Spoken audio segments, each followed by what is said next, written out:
Here for the final game of the round, and we are live. Hey guys, how you going? So BKRsport obviously just finished up with the Titans, getting a nice little cheeky big time win against the Dragons there, which should essentially avoid the spoon for the club, which obviously I'm super chuffed about. I put up a crazy video on my Instagram just now. I put up a crazy video of me just going nuts. So because I know it's gonna I just know it's gonna get a good reaction from people like, why are you celebrating this much when you're in 13th? Someone's gonna come at the 13th, by the way, for sure. But it's all good fun. We have now got the final game of the round, which should actually be a really good game here between the Manly Seagulls and the Cronulla Sharkies. And the game starts in 5 minutes' time. So we need to absolutely rock and roll with this game and get it underway and go through the two-team lineup before this game does start. So do me a favor, hit that thumbs up button, subscribe for new round here. Let's get it, baby. So Manly are in 10th. The Sharks are in 4th. And this is at 4 Pines Park in the old Sydney. Now, the Manly ins Ben Trbojevic, Blake Wilson, and Onatoni Large, with the outs being Aaron Shuppi-Shupmeister, Jackson Sherab, and Tommy Trbojevic. The fullback is Lee Hopewade, with the centers being Josh Fleety and Ruben Garrick. Wingers, Jason Saab and Tolutau Kuola. The 5'8" is Joey Walsh, with the halfback being Jamal Fogarty. Front row forwards are Tanila Paseka and Simeone Laiafi, with the number 9 being Nicholas Lanaz. Is he on debut here? Back row, Hamoli Olakawatu and Benny Trbojevic, with the 13 being gee whiz, I'm all over the shop. Sorry, it's come off a good win. But Olakawatu and Ben Trbojevic back row. Jake Trbojevic as the captain in the 13. Interchange, Jake Simpkin, Nathan Brown, Kobe Hetherington, Ethan Bullimore, Blake Wilson, and Onatoni Large, with the coach being Kieran Foran. Now with the Sharkies, they're in Jesse Colquhoun, Jesse Ramian, and Siosifa Talakai, with the outs being Jaden Beryl, Samuel Stone Street, and Thomas Hazelton. The fullback is Willem Kennedy, with the wingers being Sonny Katoa and Ronaldo Monotalo. The centers are Jesse Ramian and KL Ero. You move to the 5'8", which is Braden Trindle, and the halfback, which is Nico Hines. Front row forwards are Jesse Colquhoun and Oregon Kafusi, with the number 9 being Blake Brayley. Back row, Britt Nakora and Teague Wilton, with the 13 being Cameron McInnes. And then the interchange is Adam Fanor Blake, Billy Burns, Siosifa Talakai, Hoheba Peru, Tuka Hautapua, and Mwani Hiroti, with the coach being Craig Fitzgibbon. Referee today is Grant Atkins. Actually don't mind him as much as a lot of other referees, so hopefully we do see a positive game out of him. But look, overall here today, this is a tough game to read because the Sharks, they're 7 out of their last 8 with a 6-0 win over the Dolphins in between that, which is just which is just huge.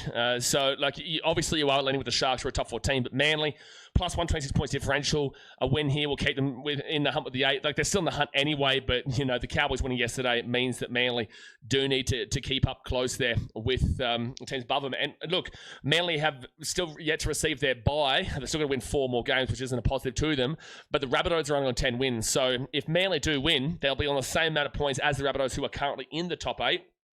And also, they'll only be the 1 win away from the Dolphins, the Sharks, the Knights, and the Cowboys. So, very, very big game here for Manly. Also, very big game here for the Sharks, because it's time for somebody to stand up.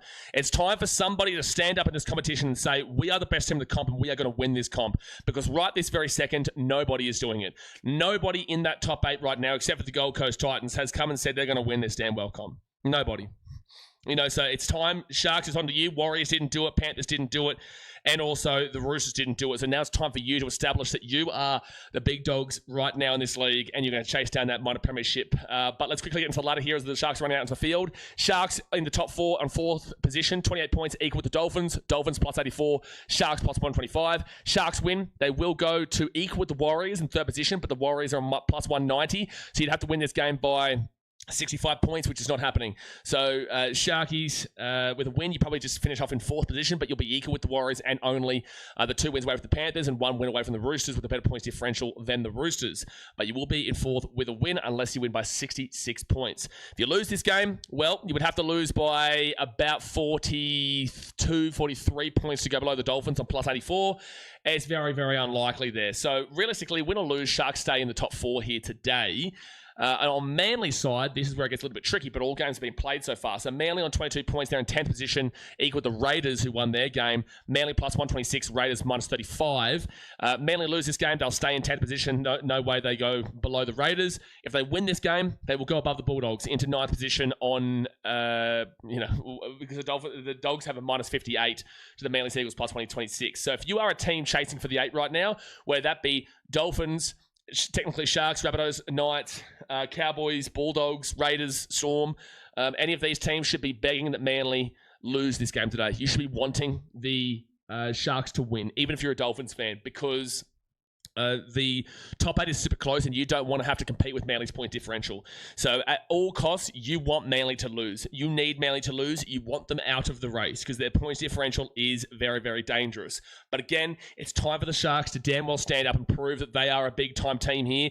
Don't be the inconsistent team that you've been for so long. You are the ancestral, cultural heritage that is the great white scammers, but you've got to move away from your ancestry and you've got to become the team that we know that you can be. So, big game here at Brookvale. Hit that thumbs up button, subscribe. It looks packed out. It looks sold out. It's a battle of the Sydney beaches, and let's get rocking and rolling. So, hit that thumbs up button, subscribe if you're new around here, and let's get it going, son. Manly will get the ball at the 5, and they'll bring it out now to the 10 on first tackle through Simeone Leafi.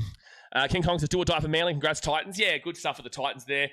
Do or die is a little bit incorrect. I get it, though. From a Manly fan perspective, obviously, you'd be feeling like absolute shit if you did lose, right? But it's not necessarily true. Like Manly, they do have a bye to go this season, which means it's still worrying for them. You don't want to buy at this point of the season if you're chasing for the 8 because you still need to get 4 wins to get to the 13 wins. And a bye just makes it less games to be able to do that because the bye doesn't give you a win, right? So, if Manly lose this, they will have 5 games to go and they'll need to win 4 out of their remaining 5. 6 again if Manly will be first tackle now at the 45, at the 50 on first tackle. But you would have to win 4 out of the remaining 5 games. And in those games for Manly, you have got you've got a bye next week, and then you're away to the Storm, at home against the Dolphins. You're away to the Storm actually in Perth, but you're at home to the Dolphins, you're away to the Knights, you're at home against the Dragons, and then you're away to the Warriors. So yeah, it probably is a little bit of do or die, but it's not technically do or die, right? And also, with that being said, if you can get to the 32 points, look, Watson out to the 30 on 4 tackle. If you can get to the 32 points, your points differential is going to be far better than whoever gets to the 32 points as well. So you've just got to get to 32. You don't even need to think about 34. You just need to get to 32. Simpkin now to Jake Trbojevic. Trbojevic at the back now. No, not Simpkin, sorry. It's a debutant. That's going to go away for a 7-tackle set. Really well done there by Will Candy to let that one go. Who was it? Nicholas Lanaz, was it? Yeah, Nicholas Lanaz was the one with the ball just then for the 9, not Simpkin. But yeah, look, ultimately, you lose this, it looks really, really tough because you would need to win 4 out of your 5 remaining games. But I tell you what, everybody else in the comp would be really chirping because Manly's points differential is so scary for everyone around there.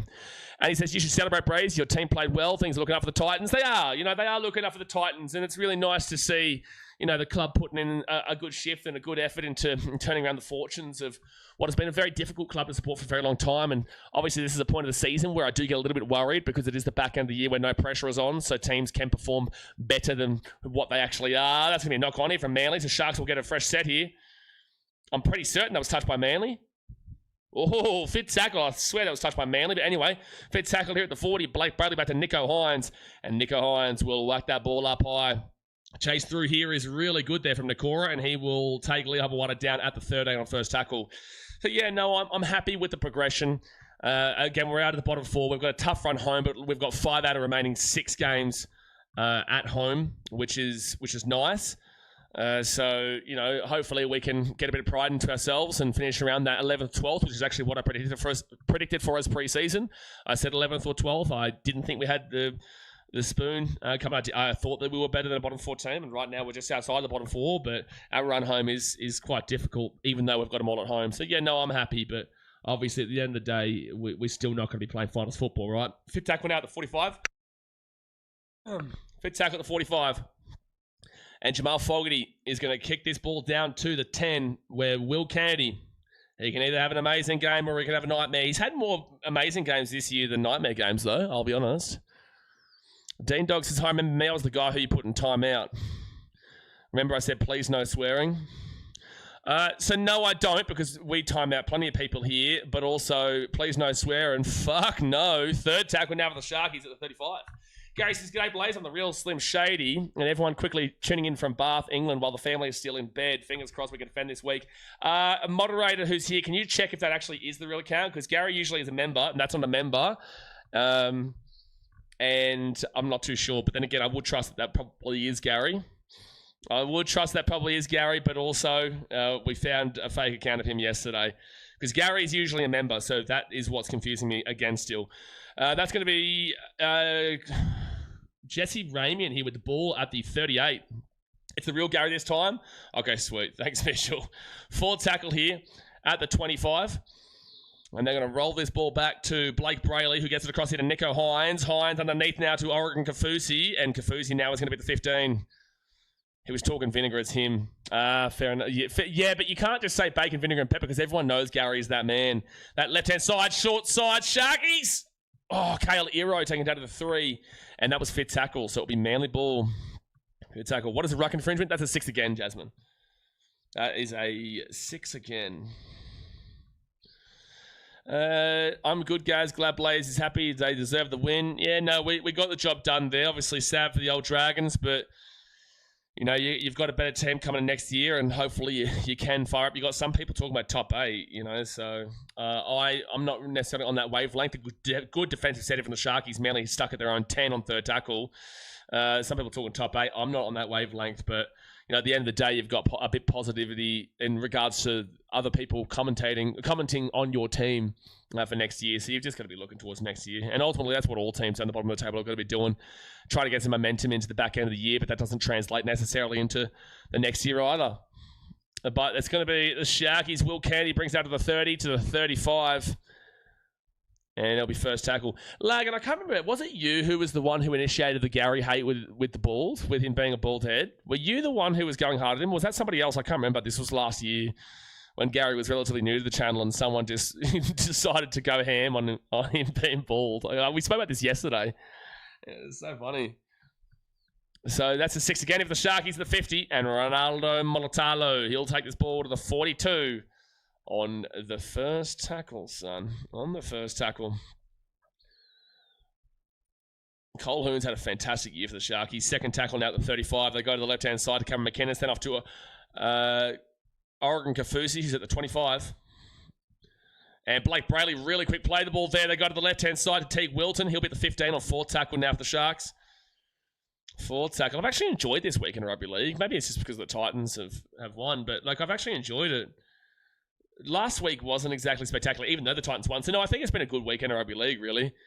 In a, you know, definitely a hangover year. Blake Brayley to Trindle. He's been really good recently. They get the offload away, but Jason Saab will get the ball to 10 on first tackle. Manly, not Manly. Sharks are not kicking the ball at the moment, which is quite strange. GCZ still traveling next year? Maybe, man. I don't know what I'm doing, you know, next week, let alone next year. Probably. I'll be in Vegas, obviously, for the Titans game. And, like, I'll probably, yeah. Like, I'll go back for the Titans when the time's right, man. You know, I'm still traveling, experiencing the world. They go to the right. Jamal Foldy out to Olakawatu. And Olakawatu now, he'll be at the 40 on second tackle. Calm the Great White Scammers. Pull your finger out. Breton says, yeah, you definitely would like Manly to lose this game. Knights fans, you are absolutely on the Sharks bandwagon today. Third tackle for Manly at the 35. It's a 6 again-a-thon in this game. Yep, Grant Atkins is loving a good 6 again so far in the first 8 minutes here. Jamal Fogarty off to Lee Hobawade, and Hobawade will be at the 30 on fourth tackle. Sunder says, it wouldn't surprise me if the Sharks lose this game. Everyone expecting them to win is normally a time they lose. They are the Great White Scammers for a reason, Sundo. They are the Great White Scammers. I think we're actually just going to change that. If they lose this, I think we'll just change their name to the Great White Scammers. It won't even be Antarctica. It'll just be the Great White Scammers. And that's going to go up high. Jason Saab coming through, but a great take there by Molotalo, Fortnite boy. Oh, that's a penalty. That should have been a penalty to Cronulla there. He clearly pulled him back as he was playing that ball. Anyway, Kale Iro brings his ball out to the 10 on second tackle. What's your time clock, Blaze saying? Try and sync TV. 31, 29, 28, 27, 26, 25, 24. That's because Edson had a teacher at school that apparently looked like me. Oh, it was Edson, was it? Oh, jeez. So fifth tackle now for the Sharkies. They'll be at the 22. And they'll roll it back. 20-metre gain there for Cronulla, though. Not a good set at all. Should have been a penalty at the beginning of it, but ultimately it will be Manly receive the ball at the 25, and they're going to take it all the way out to the 45 here. So a fantastic start here for Manly. Fantastic start. Very happy with this one. And now Ruben Garrick will get it out to the 50 on second tackle. 10 minutes gone in the first half. 30 minutes to go of the first half. Hit that thumbs up button, subscribe. David says, Gary, my TV is about 30 seconds behind Kazakh plays. Crazy, bro. Especially with a 10-second delay with me to YouTube. That I'm in Kazakhstan seeing it 30 seconds. Well, I'd be seeing it 40 seconds before you then. That's crazy. So forward tackle now for Manly at the 45. And Jamal Fogarty up to Simeone Layafi. And Layafi, you get taken out to 35. Got to wrap that ball up, Manly. Knock that ball on. 39-metre gain. Jamal Fogarty. He'll bang that little bad boy right on up, and it's an awful kick because it's a 7-tackle set for the Sharks. No contest as well. Will Candy has a free catch there at the in goal, and a 7-tackle set coming up for the Sharks. I tell you what, Jamal Fogarty recently has not been great. Well, he has not been great. Oh, Molitalo! That's an amazing run there. And he's through the line at the 35, the 30, the 25, the 20, the 15, the 10. Taken down on first tackle. That's an amazing run. Who did he just pump off there? Sharks guaranteed score here. Why'd you go short side? Why'd you go short side? Will Kennedy, why'd you go short side? That is cardinal sin in rugby league. You do not go short side after a break like that, man. You open it up to the left-hand wing when you rake down that right-hand side. Now Manly got their defense set. Trendall, short ball. Even though that they did, Teague Wilton still scores. Teague Wilton still scores. It's 4-0 with a kick to come here. Who got pumped off there by Molitalo? Someone just got absolutely pumped off by Molitalo. Someone just got absolutely pumped. Oh, that was Joey Walsh. Wow. Joey Walsh just got absolutely slapped in the mouth there by Ronaldo Molitalo. Oh, Timmy Zoo won, did he? Did he win? Tim Zoo won, did he? Tim Zoo targets world title after beating Errol Spence Jr. 12-round epic. Good stuff. Timmy Zoo retires Errol Spence Jr. with resilient home showing. Fire up, Timmy Zoo. Get around it. He needed to win that, otherwise his career was done. He needed to win it. I just saw your Insta post. Are you okay, boys? I knew I'd get a good reaction out of it, eh? I just knew I would get a fantastic reaction out of it. I'm sure someone's commented something like her 13th, by the way. I'm sure someone would have. But, yeah, no, I did that deliberately, bro. I did that deliberately. You saw my live reaction, man, so you know how I actually am. But 4-0 to the Sharkies, 12 minutes into the game. Roger says, so at the end of the day, when Panthers win the grand final, all these games are for nothing. Well, Roger, they're not even in the top 9 right now. I don't know what game you're watching. Roger. Come on, Roger. Mate, you got to wake up yourself. Titans are in first position right now. But also, that's correct, yes. That pass was a metre forward. Don't disagree, David. Don't disagree. It's time to add forward pass to the bunker. Yep, well, the Dragons scored a forward pass try in the first game, and now Sharks have scored a forward pass try in this game. That is the National Forward Pass League. Laurie says, Errol Spence retired. Timmy. Yep, Timmy smacked him. Timmy get a good win there. Gets a good win. Well, see, King Kong, this is where you should be complaining. You should complain about this one being a no-try. Not the one on Thursday night, but you should be complaining about this one being a no-try. How does the bunker defend the on-field decision with a forward pass? Well, it's not the bunker's fault. Bunker is not legally able to make a call there. It is not up to the bunker. The bunker cannot make a decision. It's not possible. It's impossible for the bunker to call a forward pass because that is against the rules of the game. Whether you agree with that or disagree with that doesn't matter. You cannot have a go at the bunker. I don't know what it is, and this isn't me having a go at you, this is just in general. People will always, like Azu in the last game when he complained about the bunker not calling the forward pass for the Titans Dragons. Knock on there from the Sharkies, Brendan Nakora, as we Manly bought the 40. But, you know, like as you complained about the forward pass for the Dragons, said, why the bunker? Bunker's awful and sort of stuff. And you've just done this as well with the bunker for this one. Guys, forward passes is not up to the bunker. The bunker can call on anything else. It's not possible for the bunker to call. So you should be laying your blame towards the touch judges and also Grant Atkins here. Or the touch judges and Todd Smith in the last game. It's got nothing to do with the bunker. They cannot call forward passes. Laurie says, funny how Waz losses been to teams who beat the Panthers this season. Sure, fair enough. Walking Short says, what's the difference between a Seagulls fan and a Sharks fan? The Manly fan complains about the temperature of their latte. The Sharks fan complains about the temperature of their ankle monitor. Since when has Cronulla been known as a dodgy place? Cronulla, I've never thought of the only thing that I can think of that's bad with Cronulla would be, the riots in 2003 or whatever. Outside of that, is Cronulla, I'm not from Sydney, I'm from the Gold Coast, so is Cronulla known as like a dodgy area? Oh no, Olakwatu's lost that ball there. He's lost that ball to knock on from Olakwatu. The Sharkies will get this ball to 15. Do you agree or disagree that the bunkers should be able to call on 4 passes, Darian says? I think they should be able to call on obvious forward passes, but then if you say that, then you're bringing perspective into the game. And if you bring perspective into the game, then we are in a dangerous spot because perspective will be changed per person. Some people will say, no, I don't think that was a forward pass. Some people will say, yeah, no, it was definitely a forward pass. So perspective will just create more animosity between fans and officials. With that being said, something needs to be done about it. Like, I don't know what can be done about it, but something needs to be done about it. So to give you an answer, my flat out answer is actually no still. But that doesn't mean that I don't want to find something that we can have a clear definition of what is forward pass, because people talk about the fact that we should add in a technology into the ball, which you can do, which will show when a ball goes forward, but then you can't decide. You would have to go purely on a pass going forward. The momentum of the ball can be passed backwards and then go forward, which will then be picked up as a forward pass, and you have to call on that, right? So technology isn't perfect either. Fit tackle of the Sharks is at 35, 50-meter gains, fantastic. And kick this ball down here to the 10, and knocked back here from the Sharks. Still Cronulla, Blake Brayley, tripped up, offloads at Nico Hines. I think the score here, Oregon Kafusi, flicks it back. Will Kennedy, try top of the Sharkies. That's a really nice play there from the Sharks. They just kept offloading the ball and they will score. 10-0 with a kick to come.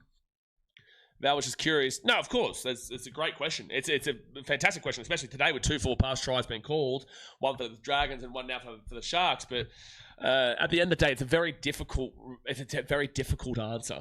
It's very difficult because, yes, forward passes need to be figured out how we can adjudicate them. But also, no, you can't just say the bunker should now adjudicate on forward passes, because if they do, then it'll come down to perspective, and it's like they don't have the angles, and it's like the obvious one should be called, but then you bring a perspective in, and if you bring perspective in, you're going to have some people disagreeing with it still, and you're going to have but we already disagree with the perspective of the bunker for 99% of the calls. And then you've also got the technology, and the technology would be great, but then even passes that come out of hands backwards and float forwards with the momentum of the run, they'll get called forward, and it's just a schmozzle, man. So I don't know what to do. But either way, Sharks will score a try here, and that's that. That's that. In my Supercoach Draft League, I am up 797. No, this is... No, Militalo will get over 38 points, so I'll be at like 816. They're at 514. They've got Will Candy playing, and they'll get the lowest score, which will probably be Simpkin, because when he comes on, he'll probably get a low score. So I'm pretty certain I've got this dub. They captained Jojo for feeder. They didn't go down that side at all today with Jojo. Taking Sharks over Penrith, I've seen enough, Tiger Hood says. I'm telling you right now, if the Sharks win this game by a lot, and I mean a lot, they are the best team in a competition on form. If they win this game by a lot, like I can speak about this. You guys can't yet, because we've got rules in the channel with the Thrifty 30. If they were to score 50 today, if they were to do that, again, this is way too early, I'm not suggesting it happens. If they were to beat Manly by 50 today, one, the points differential of Manly would be absolutely tanked. And then it means they're not as dangerous as they are. But then 2, it would establish the Sharks as a genuine contender, because they would have won 8 out of their previous 9, one of those being a 66-0 win. Then with the 50-point win here, provided that happened, I think the Sharks would be a genuine contender. But they have to go and do it, because we know that's what they can do. Kiwi London says, find it strange how the 2 hit new coaches, being Foran and Benji, have both gone off the boil with their teams. Third tackle now for the Sharkies at 25. I'm going to put a disclaimer out in regards to Benji. well, whatever, what really was ever amazing there, like besides, I guess, the first part of the season, but it's a 27-round season, people love to react immediately. So they'll react after 5, 6, 7 games and say this team's winning the comp. Remember, if you go back to when we were streaming at the beginning of the year, everyone was telling me and telling everyone here the Panthers were not going to lose a game this year and the Dragons weren't going to win a game this year. And I kept saying, guys, it's a 27-round season. We are about like 16, 17 weeks away from those conversations when they were happening. And we've seen the Dragons win multiple games. We've seen the Panthers lose multiple games. And I kept saying at the time, guys, it will happen. It's a 27-round season. The Panthers will lose a game. And the Dragons will win a game. It's just how it works. There's a knock on there from Manly. Oh, and they're not looking good. Oh, what? They said they went backwards? You wish, bro. You wish that went backwards there for Manly. But anyway, forward tackling at the 50. The point is that people are very immediately reactionary. So I don't think Benji's actually really done much at all at Tigers. What's he got them? 5th last and now 3rd last? And that'll be a penalty here too. Manly at the 40. Oh, I can't believe they've still got this ball. Manly going to take a quick run here. And they'll be taking out the 25 on first tackle. Jamal Fogarty. So, yeah, Benji, I don't think he's done much. And I think that he's on thin ice. But I think he'll be given until next year. But he has to get it going quick, smart. With Kieran Foran, people just reacted to a 7-game slant. Like, people just reacted to an immediate thought process of Manly winning a couple of games. It's just because of post-Seabold. You knew how shit Manly was with Seabold. Kieran Foran comes in, they get a couple of wins, and everyone's like, oh, well, geez, they're winning the comp. Oh, Kuatu here at the 5 on 4 tackle. 4 tackle here for Manly. They go to the right-hand side, short ball, knock on Manly. Oh, no. And we're seeing what kind of game this is for Manly at the moment. It's going to be Sharks ball back out of the 10. 20 minutes gone here, guys. Hit that thumbs up button. Subscribe if you're new around here. 20 minutes to go in the first half. So that's the thought process on that. Kieran Foran was way too early for people to be jumping, all over the bandwagon there. But I can understand Manly fans getting excited, and I can understand people getting excited in general because you knew how poor it was with Seabold. The issue that I have with these coaches, and I love Fozza. I know Kieran, off field. He's an amazing dude, and I want him to succeed. I want him to be the best coach. I would love for him to be successful.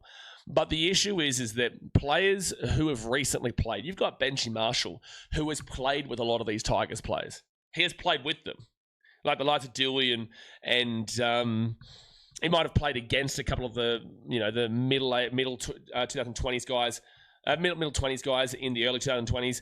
Like Benji's played with these guys, and he has to now dictate what they do as the coach when they know that he was playing with them a couple of years ago. So how can you really gain that ultimate the respect that you need as a coach when you have to remove being a mate and you have to be a coach, which is what Seabold's problem was, because he wanted to be everybody's mate. At the Brisbane Broncos or the Manly Seagulls, he was always out partying. He was always out trying to have fun. He was always trying to hook up with girls. Anthony Seabold wanted to be their mates, and he wanted to be the life of the party. And that's why he was awful. And that's why Manly, no idea why they ever signed him as a coach. And I called that out immediately when it happened. And it was proven correct 100%. And I can't believe that Seabold's even been talked about for another coaching job. Total tackle brings his ball to the 45 on the Sharks side of the field, second tackle. And then you got Kieran Foran, who quite literally played for the Titans last year. And this is not a slant on him. I'm just saying it's hard to gain the respect as a coach when you were literally playing alongside him a few years ago at Manly. Tom Trbojevic, Jake Trbojevic, Ben Trbojevic. He's playing against Jamal Fogarty. He's playing against Luke Brooks, all these kind of guys. So how does Kieran Foran gain that coaching respect overall on a long-term basis? So it's so difficult. And I disagree. 1 second. Manly? Oh, lost the ball. That's going to be a knock-on. Well, no. They're going to call this a try. I'd like to see this again. Manly going to score. I'd like to see this again. I would like to see this again.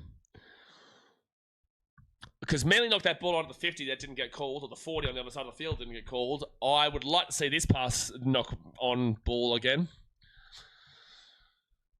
So at the 13, kicks it across. Garrick. Oh, dude. This is interesting. I want to see a side angle for this. Was he in the in goal when he passed it?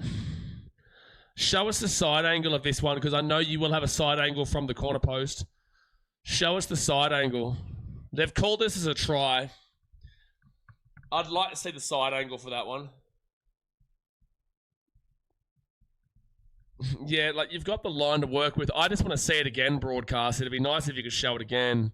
Okay, this isn't the angle because this is behind the goal. Like it probably. Why are you showing us all the worst angles possible? Show us the side angle. I know you have it. I know you have an angle from the corner post. I know you have an angle from the corner post. Show us the side angle.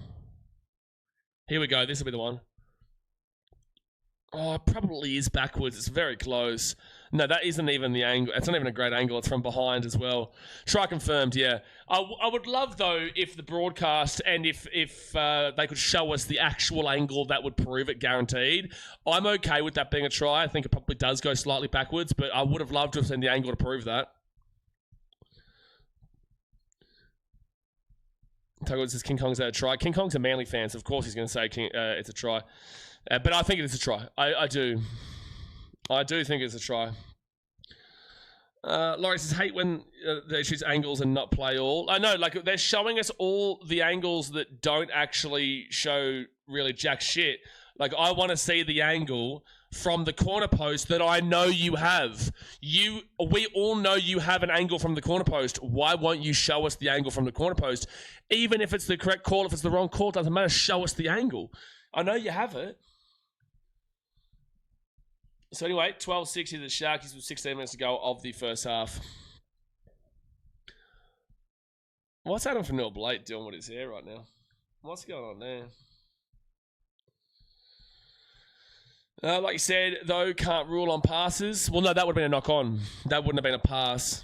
That would have been... If that ball had gone forward, they would have said it was a knock-on, man. Very different to passer. If that had just landed into the hands of... Well, sometimes they technically do twist over and say it's a knock-on, even if it goes to the hands. But no, that could have been classed as a knock-on if it went knock-on, but I'm not saying that it was. I think it was probably slightly just okay. So, fourth tackle now for Manly. They'll be the 38. Jake Simkin to the left-hand side to Jake Trbojevic. Now he'll be at the 50. Fifth tackle. And Jamal Fogarty punches this one down here to the 10.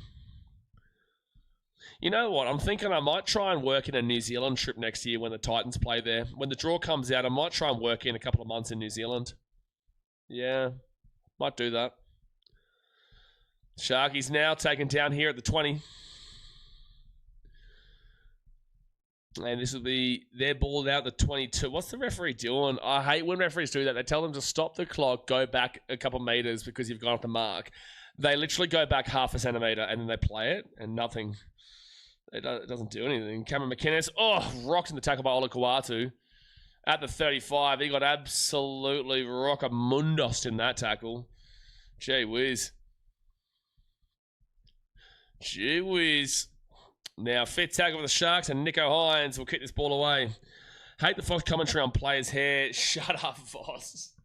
Oh, well, Manly has knocked the ball on here. Grant Atkins was about to call that backwards. I would have flicked this microphone up. I would have grabbed this microphone and I would have shoved it into my own forehead if he had called that ball went backwards just then. He was about to say play on here. He was about to say play on, Grant Atkins, when that is as knock on as you're going to get.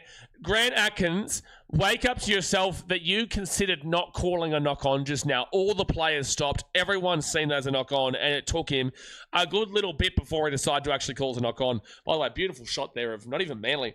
What's that beach there, Manly fans? What's that beach? It's not Manly Beach. That's a beautiful beach over that other side. It's on the north side of Brookvale. Adam Fanil Blake, great offload there to Blake Brayley. Then off to Cameron McInnes. McInnes short ball.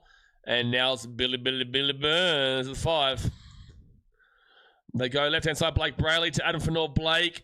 His hair is funny, but like it is, especially with like the tape around his head. It looks like he's wearing a karate. Britt Nakora at the 5. I don't know what the tape is around his head, but it does look like he's wearing a karate band. But I'm sure it's just because he's been hit hard or something like that. Ronaldo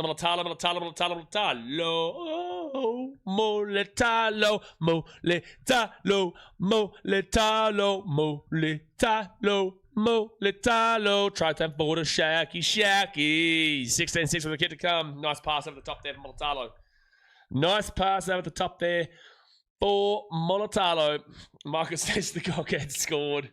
Dude, the thing is with guys like Mulatalo, I love him. I love guys like Mulatalo. When he plays the Titans, I think that he's an absolute knob, but I love characters like this in the game. You love to hate them. There's nothing wrong with him as a bloke off the field that we know of. When you're talking about the player on the field, he is a knobhead, but and he does it deliberately. But I love these kind of characters in the game that do get that emotion out of you. They evoke that frustration, emotion out of you. Is Sydney like 5 cities in one? Kinda. Yeah, in a way. Kinda. You got... Like, Penrith is so far out that you wouldn't even call it as part of Parramatta, and Parramatta is so far out that you wouldn't even call it, actually Sydney, but it is Sydney. Sydney's just very expansive. But, like, Penrith should realistically be separated. Manly, obviously, should be slightly... I guess Manly should be kind of separated. But, like, at the end of the day, it's just very expansive, Sydney. 16-6 here to the Sharkies with 12.5 minutes to go to first half. Tricky Trindle, what a beautiful ball. He's having another legacy game, dude. Dead set, been incredible last few weeks. Brayden Trindle has been on an absolute tear recently. On an absolute tear. And Nico Hines with the conversion, and it will be 18 points to 6 with 12 minutes to go over the first half.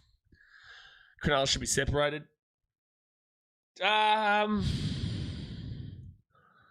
Cronulla should be separated.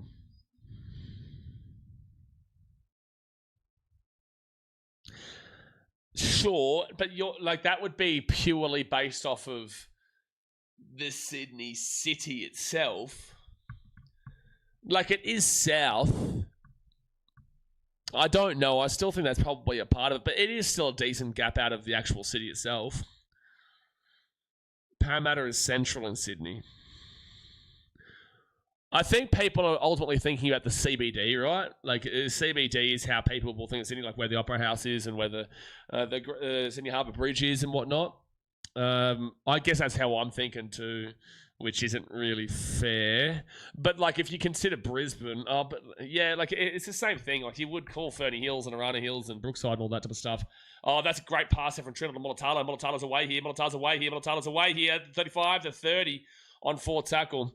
Like, if you're thinking of CBD, so many things that cut out of it across all cities. But, oh, no, Nico, that's a bad knock on. Oh, no.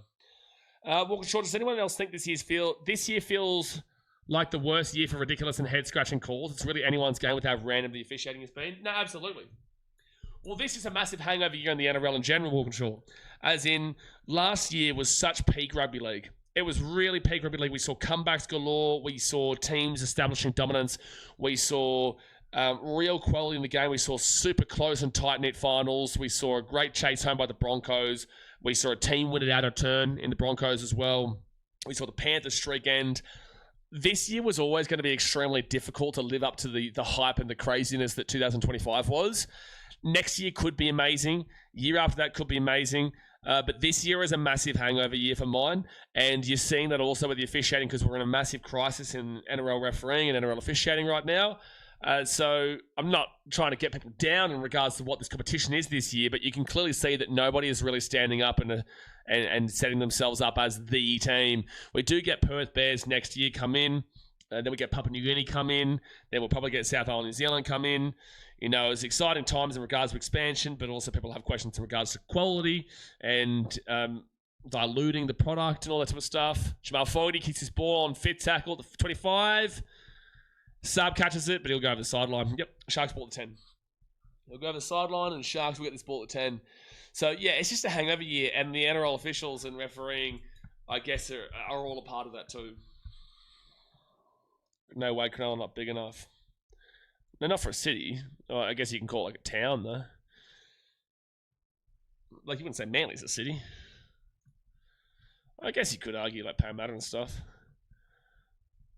21 goals on the trot from Nico. Is it really? He's 21 in a row, is he? Where are we? By the way, Shorto, did your sister get upset yesterday? Because I noticed that after we said that she couldn't have two teams, she's got one soft spot team, she's got one team, she hasn't returned. Like, is she all right? Or did she actually get upset by that? Because I remember the comment of, I am a female, so it's okay. I was like, oh, I don't know. Maybe she doesn't vibe it. All right, second tackle now for the Sharkies, and they're going to be at the 45. Michelle's Bunny's on the up since getting Wayne Bennett next year will be even better. Getting Wayne Bennett next year? What do you mean? Wayne Bennett's there now. Getting Wayne Bennett's there... What? Wayne Bennett's there now. So Sharkies, Nico Hines to Will Candy, off to Jesse Ramian. And Ramian right through the line into 30 to 25. 4 tackle now. And that should be 6 again. Yep, there's the 6 again for the Sharkies. Nico Hines at the 20. He's going to go through to the 15, off to Nikora. William Candy underneath here to Talakai. Says if Tatakai's still going here, he's on the Perth Bears next year. He should just keep on running, score a try, and keep on running to Perth. And it's going to be first tackle here for Cronulla. Blake Brayley out the back here to Nico Hines. Short ball. Adam Fanua. Blake. He will score the try. Oh, maybe not. Oh, maybe he's lost the ball. Grant Atkins was right there, and he's gone to the bunker. Should be able to make a call here, but anyway, he's gone to the bunker. Joseph says, can you show us who has the ball like other YouTubers? What other YouTubers show you who has the ball? Also, if you know the game of rugby league, you know the players that I'm saying. I've said the Sharks have the ball right now. I've said Adam Fanua Blake, who plays for Cronulla. I've said Nico Hines, who plays for Cronulla. I say the players' names, so do you just not know who the players are? Or he's lost this ball here. Yeah. Why did Grant Atkins need to check this, though? Why is Grant Atkins even checking this? It was clearly a knock-on from his angle. He's right there. I just decided I'm going to Las Vegas next year for the Titans game. Get ready, Jess. We'll see you there. Come sit in the Titans section. I'll be getting loud. Don't you worry. If you've seen my vlogs before, because I know you're like a relative new watcher. If you've tuned, have you looked at any of my previous vlogs, you'll know we get crazy. He's trolling. Nobody shows games. I don't know if he's trolling Tiger Hood. I think he thinks this is football, as in soccer, because in football they do show it. I don't think Joseph realizes this is rugby league. Because in rugby league, I don't think that anybody could show that who has the ball. There's no website that shows who has the ball at the time. So I think he's just watching the wrong sport, man. Third tackle now at the 40. And if you think it's football when the score is 18-6, I've got another news flash for you.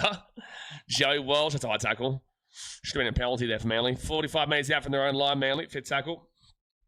Our defence is shocking. Get a grip, Manly. Absolutely. You know, they got 36 points to the Titans last week. And look, sure, the Titans have been better in regards to their scoring. They're getting some confidence right now behind their young spine. But you still should... Oh, that's another awful kick from Jamal Fogarty.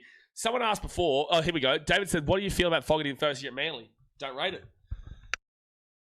Don't rate it. But I've always said Fogarty is a good half, not a great half. Fogarty will get you to a place, but he's not going to actually really do anything with it. Fogarty will not win a premiership in his career. Fogarty is not a premiership winning 7. I said this to my dad, who's a Manly fan. He can attest to this. I've said this to you guys for years now. Since he was at the Titans, I said that Fogarty is a good half, not a great half. He will get you to a point, but he's not going to be able to win you a competition. And he's having a nightmare game here today. He had an awful game last week against the Titans. That's 2 really poor kicks there from him, and I don't rate it. I don't rate him at all.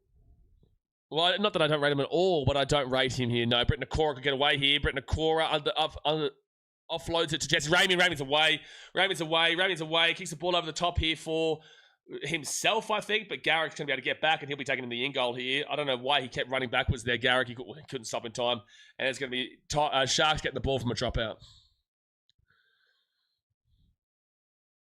That's awesome, Jess, to get to watch Bocans. Oh, hold on, what's that? Oh, I can't wait to get rid of this cough, bro. I can't wait to get rid of this cough. I cannot wait to get rid of this cough, man. Oh, my Tigers friend who's been shitting on me all season long is not replying to any of my messages now that we're above him on the ladder. He's been shitting on me so much this year. That will go... Oh, that's going to be knocked back. Sharks will still get the ball at 25. That was scary, though. This is yes, David. I'll make a holiday of it, so I'll go and watch Bradford versus Lee and Storm versus the Tigers. Yeah, but you're going to sit in the Titans section because you're a Titans fan, Jeff. Second tackle now at the 15. David says, Fogarty has no zip. Everything is predictable. I agree. I've said this since his Titans days. I go to the right, up to Adam Fenor-Blake, and Fenor-Blake will get this ball to the 10 on third tackle. And that's Blake Brayley, Nicho Hynes. He is going to... I don't know. He'll be called held up here. I don't know if you get an angle to prove it wrong. No, try time. Grant Atkins just called a try. 22-6 with the kick to come. Nicho Hynes has scored under the post, and this is starting to look a little bit ugly here, Manly. Then again, this is how the first game went between these two, and then Manly came back to lose by only 6. Blake Brayley at the 10. Nicho Hynes just runs it. Grant Atkins must see the ball on his side because I can't see the ball go down here. But the issue is that he's called it a try, so if you can't see an angle, you're not going to be able to return it anyway. You can't see the ball here. The referee's right there. I love how he can call that, but he couldn't call the previous knock on. Like, we're not getting a shot of the ball right now. You can't overturn it until we see where the ball is. But you have to trust that Grant Atkins is right because he's right there. 3 games of footy back to back to back. You'd be well and truly exhausted after that. Happy for you. Well, David, I was there last year for Sharks versus Panthers and Warriors versus the Raiders, but there was also the English Super League game, and there was also the Australia versus England women's game that Australia won like 82-4 or 92-4 or some shit. That was 4 games back to back to back to back. But on Saturdays in future, you're probably going to see a back-to-back-to-back-to-back day pretty much every week. When Papua New Guinea come in, they'll add a 4th Saturday game, and you watch. They will add a 4th Saturday game. I'm sure that next year we're going to see 3 Sunday games, 3 Saturday games, 2 Friday games, and 1 Thursday game, I'm sure. And then I'm sure they're going to add in the 4th Saturday game when you do get the Papua New Guinea team in and the South Island New Zealand team in. I think you'll see a 4th Saturday game added. It's going to be just crazy here on this channel, man. I'm going to be live 24/7 on the weekends. And that's why I'm so grateful that I travel, man. You know, I'm so grateful that I travel the world. So when I finish these streams, right, like for example, last night I went and got a new shirt. This is a silk shirt, really, really comfortable. Went and bought this hat. Got some new clothes yesterday, really cheap clothes too here in Kazakhstan. Went and enjoyed a really cool, nice beer at one of the cool bars around here. Had a massive feed. That's a kick out in the full here from Manly. So it's going to be a Sharks bought the 50. Unbelievable, Manly. You know, went and had a massive feed. Nice little, it's called Digerman, which here in Kazakhstan is like a massive kebab chain, which was just awesome. I might even go there again tonight. It was so good. But it just gets so tiring. People think it's really easy doing this, and whilst it is, I love it, and I'm passionate about it, and it's really exciting to be able to watch every single game and do what I do. You do need to clock off from it all, and that's why when people ask me what I think about this podcast and what I think about this creator, it's like I don't really get to watch other NRL content because I'm always doing NRL content, and you need to separate yourself at times, and that's why traveling is so good, man, because you can really separate it very quickly. So first tackle now from the Sharks, and they're going to be at the 20. Adam Fenor-Blake, he's going to roll this ball back to Blake Brayley. He goes to the right. That's going to be Billy Burns. Britt Nakora, he'll be at the 10 on second tackle. Shark score here. I don't know if Manly can come back from this. Blake Brayley underneath to Adam Fenor-Blake, and Adam Fenor-Blake is going to get this ball here to the 5. Gets the offload away to Blake Brayley. They're all over him right now, Cronulla. Nicho Hynes, he's moving and grooving. He's dancing. He's dancing. He's moving. He goes out to the left to Kyle Iro. Iro runs this ball to the 3 on third tackle. And I'll get back here to Nicho Hynes. Adam Fenor-Blake. No, Siasa Vitalikai, sorry. He'll be at the 10 on 4 tackle. 4 tackle. They go out to the right to Nicho Hynes. Out to Will Kennedy. Kennedy now Britt Nakora. Easy try. Siona Katoa. See you later. 28-6 with the kick to come. Did he put that ball down or did he knock this ball on? I think it's a try, but it's risky. I think he gets this, but yeah, 28-6 here with the kick to come. Sharkies are on target right now for a potential Fidi Bomber, but you can't talk about it until they get that next 2 points.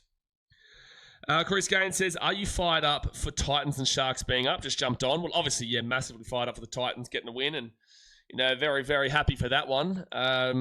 With the Sharkies, yeah, I'm happy for Mum. You know, she obviously, she loves her Cronulla Sharks, and, you know, at the end of the day, They do show a lot of great white scamming Sharkies, and they've scammed and fraud. But right now, they're in a really peak point of their season, 7 from 8, and they're looking like they're going to go 8 from 9 with a 66-0 win in between and potentially a big win here. And they're usually better in the second halves, the Sharks, and they're already up 28-6 with the kid to come. So, yeah, I'm super happy for Mum, and obviously, you know, I'll ride the wagon of the Wars and the Sharks in the finals. I'd rather one of those two teams win. And right now, I think the Sharks are showing signs they can. Michelle says, I've seen other podcasters here the most entertaining. Well, I appreciate you, Michelle. We do our best here. I think the last couple of weeks I've been quite a bit, especially last week, burnt out a little bit. But like at the end of the day, I still pump through it. Like we still get it. I feel like next week I'll be completely refreshed. These last 2 weeks have just been kind of a bit of a slog. And usually at this point of the season, it does get a bit of a slog. You know, a lot of people tune out of NRL for a little bit. And Nico Hines will get the kick again. Jeez, he's unbelievable kicking lately. 30-6 with 45 seconds to go here the first half. He's unbelievable. He's been brilliant. How many is that in a row now? I think it was Michael said before. I can't remember. But anyway, you know, yeah, I've been a little bit burnt out, but we still keep punching on. And, you know, we're the most consistent when it comes to streaming. You know, I would say I'm the only person who streams every single game, but then again, I don't know. On YouTube, for sure. Elizabeth says, hi, hope you well. Go the Sharks. How about the Sharkies? They're going all right now. Right now, they're on target for 8 out of their previous 9 games with a 66-0 and currently 30-6 going into halftime. Surely they don't score again here. But the Sharkies, they're fired up, and Talakai has run straight into Ben Jabojevic. He's gone. He's out. God bless him. Yeah, good on you, Nico, for running straight over to him and making sure he's okay. He'll have to come off. That was a massive, massive run from Talakai. That was full force bang into each other. Ian says, Sharks are the best team in the league currently. This is what I'm saying. Someone needs to turn up and say that I'm winning the damn well league. And the Sharks are currently doing that. They're the only team doing it right now. Warriors aren't. Panthers aren't. The Roosters aren't. Dolphins aren't. Nobody is. Raiders, you know, been playing well, but against who? The Sharks are the only team right now that are really turning up and saying we are playing grand final footy. That doesn't mean that I trust them. That doesn't mean that I think they win the grand final. I'd still fall back on the Panthers because the Panthers have like a hoodoo of the Sharks. The Sharks just never seem to beat the Panthers. But I would say right now, if it wasn't the Panthers, I'd say the Sharks are clearly the best team in form as we currently speak, and they're not looking anything like the scammers that they have throughout this season. They're firing up at the right time of the year. Just another him with the $3 donation. Appreciate you, brothers. Says donate for butter menthols. Yeah, I'm going to need that. But it will be a penalty to the Sharks with 13 seconds to go here at his first half, and Braden Trindle will punch us away at the 40. Thank you for the dono, man. I appreciate it. Get around you, Elizabeth. I appreciate it. So here we go. Field goal here from Braden Trindle. 2-point field goal attempt. He puts it up, and he puts it out. He will miss the 2-point field goal, but it doesn't matter because the Sharkies have been absolutely dominating this game. 30 points to 6 at halftime. And the old Manly, they are falling away at the moment. They are slipping up drastically. And oh boy, yeah, David said I don't trust the Sharks in big games, especially Hines. I don't trust them in finals, but at the moment they're playing the best footy in the comp. At the moment they are playing the best footy across the competition. But all right, guys, let's get to these stats here at halftime. Final halftime stats for the weekend. And we've got a couple of day break before we do get into round 22 next week. So hit that thumbs up button. Subscribe if you are new around here. Manly 6, Sharkies at 30. And this is at 4 Pines Park in Sydney. The try for the Manly Seagulls was Tolta Kuola and Jamal Fogarty at 1 from one of the conversions. And then you go to the try scorers for the Sharkies, Teague Wilton, William Candy, Ronaldo Molitalo, Nico Hines, and Sione Katoa. You go to possession, 57% possession for the Sharkies, 43% possession for Manly. So heavily in favour of the Sharks. And that's interesting considering the completion rates here.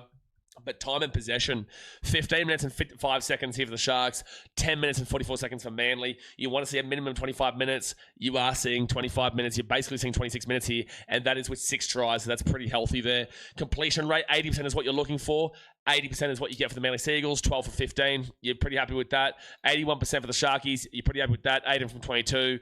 Sharks just getting 7 more sets with 6 more completed sets. Manly with 7 less sets and 6 less completed sets there. But both of them are essentially the same thing. And then we go to the runs. 71 runs here for Manly. You're looking for 710 running metres. They're 594. So they are 116 metres behind the 10 metres on average per run that you're looking for. is slightly out of the range of 100. You want to be within 100. They're at 116. 594 is unfortunately not good enough. Whilst the Sharks, they're at 105, which would equate to, and I'm sure they're about to get some more meters added on here. They'll be above 1,000 for sure. But 105, you should be looking for 1,050 meters. They are currently at 993. So they're down by 57, but they just made some a decent little place just then. They will go above 1,000. Very successful half. They're down by 57, but again, that's within the 100 range. They're very, very happy with that, and the Sharks are dominating the ball right now. They're up by 400 meters. Yes, they've got an extra 34 runs, but they're up by 400 meters, and, you know, that is just spectacular there. You go to the post-contact meters, 219 for Manly, 276 for the Sharks. You would like to see over 300 post-contact with 100 meters, 100 runs, for Cronulla. They are underneath that, so it's still good. It's not as amazing as it probably should be, though. Manly, very disappointing at 219. Line breaks, though. Wow. 0 for Manly, 7 for the Sharks. That is insane for Cronulla at 7. 0 for Manly is just wild. Tackle breaks. 6 tackle breaks for Manly is just so good defensively from Cronulla, and 22 tackle breaks from the Sharks is well and truly above the average of 15 to 17. So that is 16 tackle breaks separated, and the Sharks are dominating that department. You go to the average set distance, 25 metres and below is awful, 25 to 30 is disgusting, 30 to 35 is underwhelming, 35 to 40 is hitting the marker, 40 to 45 is great, 45 to 50 is fantastic, and 50 plus is basically perfect. 39.63 here for Manly is in the high range of doing the job. You know, at least they're getting a decent amount of meters going here. 39.63 it's not amazing, but it's just doing the job at a good level. And then you've got the Sharkies at 45.14, which is right on the lower end, but inside the range of fantastic.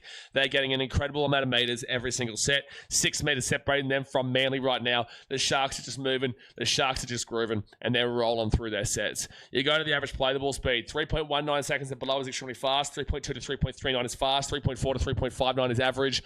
3.6 to 3.79 is slow. And 3.8 and above is extremely slow. 3.23 seconds here for Manly is on the lower end of fast, getting close to extremely fast there. But I will say something I've noted recently. The teams with the faster play the ball speed aren't necessarily playing the better footy. It's like they're playing the ball too fast and they're getting choked up a little bit on the play, and it's just not really working out for them overall. I have noticed that the faster play the ball speed hasn't necessarily been playing to fruition recently. The Sharkies, they're at 3.54 seconds, which is actually what's been playing to fruition lately. In regards to an average speed of 3.4 to 3.59, they're at 3.54. You'd be very happy with the Sharkies there. Fast and extremely fast does not equate to winning. It just means that you're moving the ball very, very quickly and giving yourself a quicker chance, but that means your halves have to be ready. That means that your plays need to be ready for the ball, and right now, clearly, they're not ready for the ball here for Manly, because even though they're beating them out by 0.31 seconds, which is quite hefty, the fact is Sharks are dominating them. You go to the offload, 6 for the Sharks is pretty good. 4 for Manly is still quite low, but it's at least getting up there, I guess. Kick refusal, 67% for both teams here. The effective tackle percentage, and you knew this was coming. So 85% and below is awful. 85% to 88% is underwhelming. 88% to 90% is hitting the marker. And 90% and below, above is basically perfect. 83.33% here for Manly is awful. It's not good enough. 170 tackles made is in the typical range of 160 to 180. Whopping 23 missed tackles is 6 above the average of 15 to 17. And 11 ineffective tackles is 4 above the average of 5 to 7. So that's 34 bad tackles with an average tackles made count for an awful effective tackle percentage of 83.33%. Not good enough, Manly. Sharkies, though, very good. 91.57%, basically perfect. 152 tackles made. It's below the typical range of 160 to 180 by 8 tackles.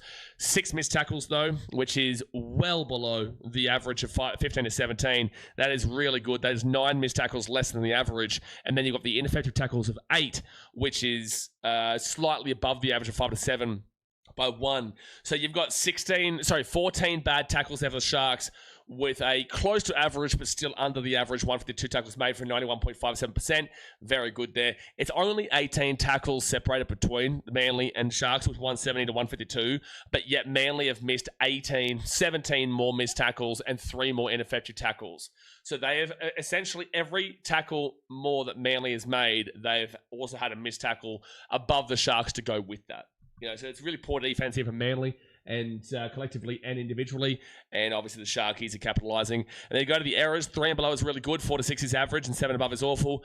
4 on the errors, so both in the average category. Penalties conceded, 2 to Manly, 1 to the Sharks.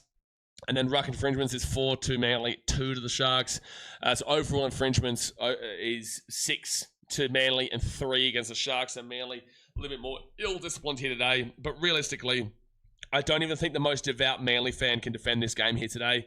Ultimately, the Sharkies, they're just dominating in terms of possession, in terms of runs, the run meters, post-contact meters, line breaks is just silly, tackle breaks is just silly, average set distance is incredible, offloads more, way better defense, far less missed tackles and less ineffective tackles, and errors equal with less indiscretions. So realistically, if I was to make a call here, Sharks are usually a very good second half team.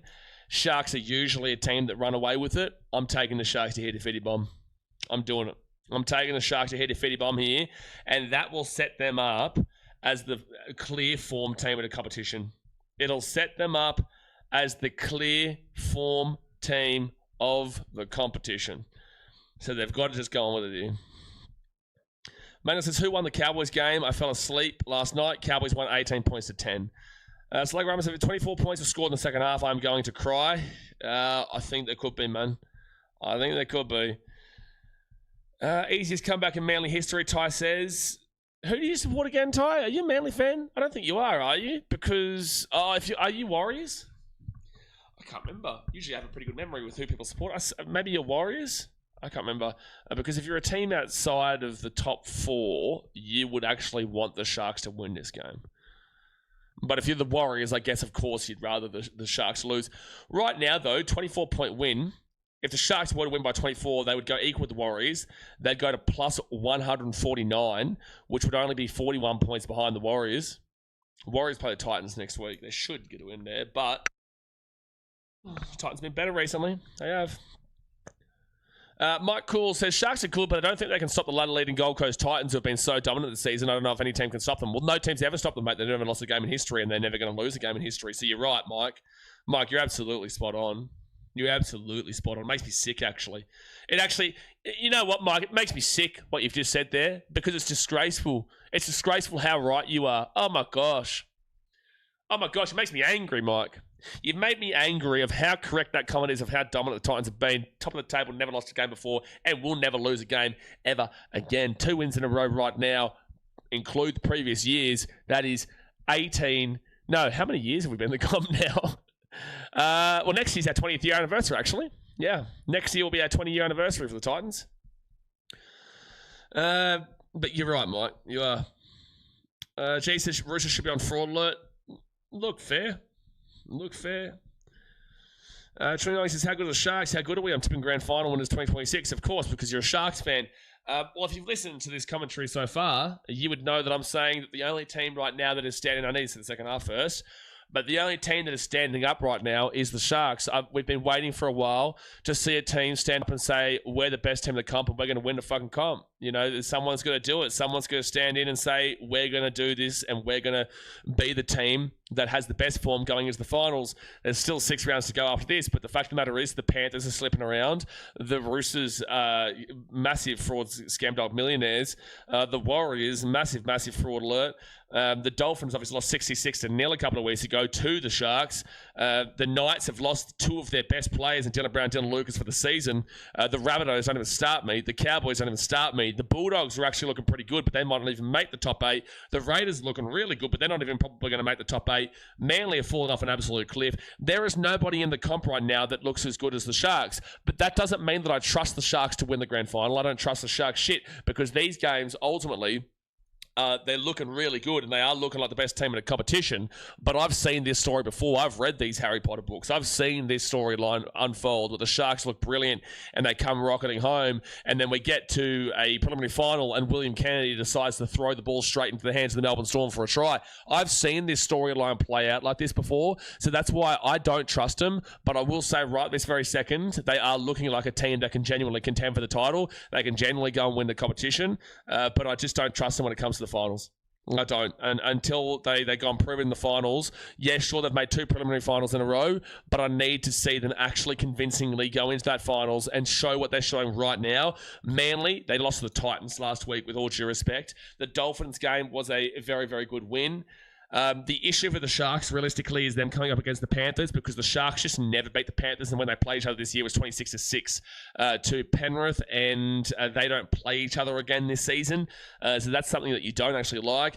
You know, you just got over the line against Newcastle last week, but at the very least, the Knights are a top 8 team. You know, you just got over the line against the Broncos. It wasn't convincing. You still got smacked by the Roosters 27-8, but you got over the line against the Warriors 10-8. You were down 12-6 to the Dragons, and after time it came back to win 34-12. You beat Manly 28-22. And you beat the Bulldogs 38-16 in what was a really actually quality performance before, obviously, you lost to the Rabbitohs 36-12. So the point of the matter is that you look at that across those games, they are 7 from their last 8. And with a win here today, they're 8 from their last 9, inclusive of a 66-0 win. But also, the Knights wasn't exactly convincing. The Broncos wasn't exactly convincing. The Roosters definitely wasn't convincing. The Warriors game wasn't undeniably convincing when you only won by 10-8 and the penalty was missed by the Warriors, sent extra time. The Dragons game wasn't convincing, only the second half was. And the Manly game wasn't convincing because you're up 28-4 with like 20 minutes to go and Manly came rocketing back into it. But the Bulldogs game was convincing. So your only 2 really convincing games here across this 9-game slate is that Bulldogs game and also that game, this game here against Manly and the Dolphins. Sorry, there's 3 games out of that 9-game slate that is really convinced, but I still don't trust them. I still don't trust them. You've got a good chance next week to get some revenge on the Rabbitohs, because that was your last really poor. Well, no, the Roosters was your last real poor loss. Before that, it was the Rabbitohs where you lost 36-12 at a core stadium before you went up to Magic Round. So you play the Rabbitohs next week, the Dragons, the Raiders, the Titans away, the Eels, and then the Storm. So you don't have a tough run home too, and that's a detriment. That is a detriment to the Cronulla Sharks. You want to play the best damn well teams right now, because if you're not playing the best damn well teams, how are you going to be ready for the finals? The Rabbitohs are the final team you play that are in the top 8. Next week is your final team you play in the top 8 going into the finals. You play the 17th place Dragons, who we just slapped. You play the Raiders, who aren't in the finals right now but are playing good football. That'll be a good game. You play the Titans, who are in 13th position. You play the Eels, who are in 15th position. You play the Storm, who are in 12th position. So the Sharks are not getting a good run home in terms of who they want to be playing, and this is a yearly occurrence for them. So whilst the Sharks are in a great position, I don't trust them. This final stretch is not going to make me trust them. I need to see them do it. Until I see them do it, because I've seen them make 2 prelims and the finals in a row now, and they found a way to lose games that they absolutely should be winning. Panthers game was a tough one, but the Storm game last year, they should have won. So, yeah, that's my thoughts on the Cronulla Sharks. King Kong's, I'm thinking of Fitty Bomb. I think so too. With all due respect, King Kong. I think so too. I think so too. Cronulla are in massive form. Steve says our season is over. Fosball is gone. Can't wait for the World Cup. World Cup should be good, man. Should be good. G says Storm winning the comp, bro. Mark my words, they're going to make a late run. Jeeth, mate, your comments today have been so cooked. So for people who don't know, Jeeth made a comment before saying, if you close your eyes, just close your eyes. Do it for me now. Close your eyes. And if you think of the word Parramatta, the letters and the word Parramatta, not the team, just think of the word Parramatta. He believes that if you think of the word Parramatta, you think of the colours blue and yellow. Nothing to do with the Eels. Nothing. He just says that if you close your eyes and you think of the letters and the word that is Parramatta itself, that apparently you can see colours blue and yellow. It might be the most cooked comment I've ever seen on this channel. And now I've got him saying that the Storm are winning the comp when they've got injuries deluxe right now. They've looked all over the shop. They've looked just completely all over the shop. And they've just lost to the Rabbitohs, who have half their team out themselves.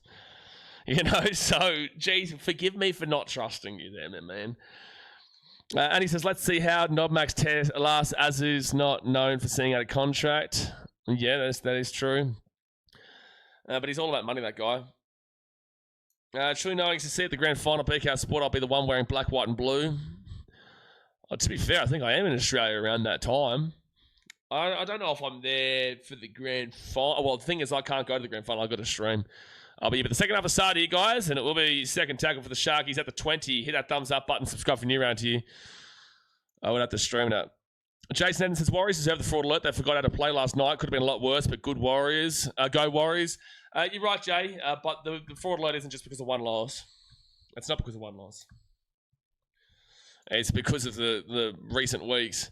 Britton Nakora out of the right-hand side. Siona Katoa's away here. Siona Katoa back underneath to Jesse Ramian. And Jesse Ramian still moving and grooving. He with the 45 on 4 tackle.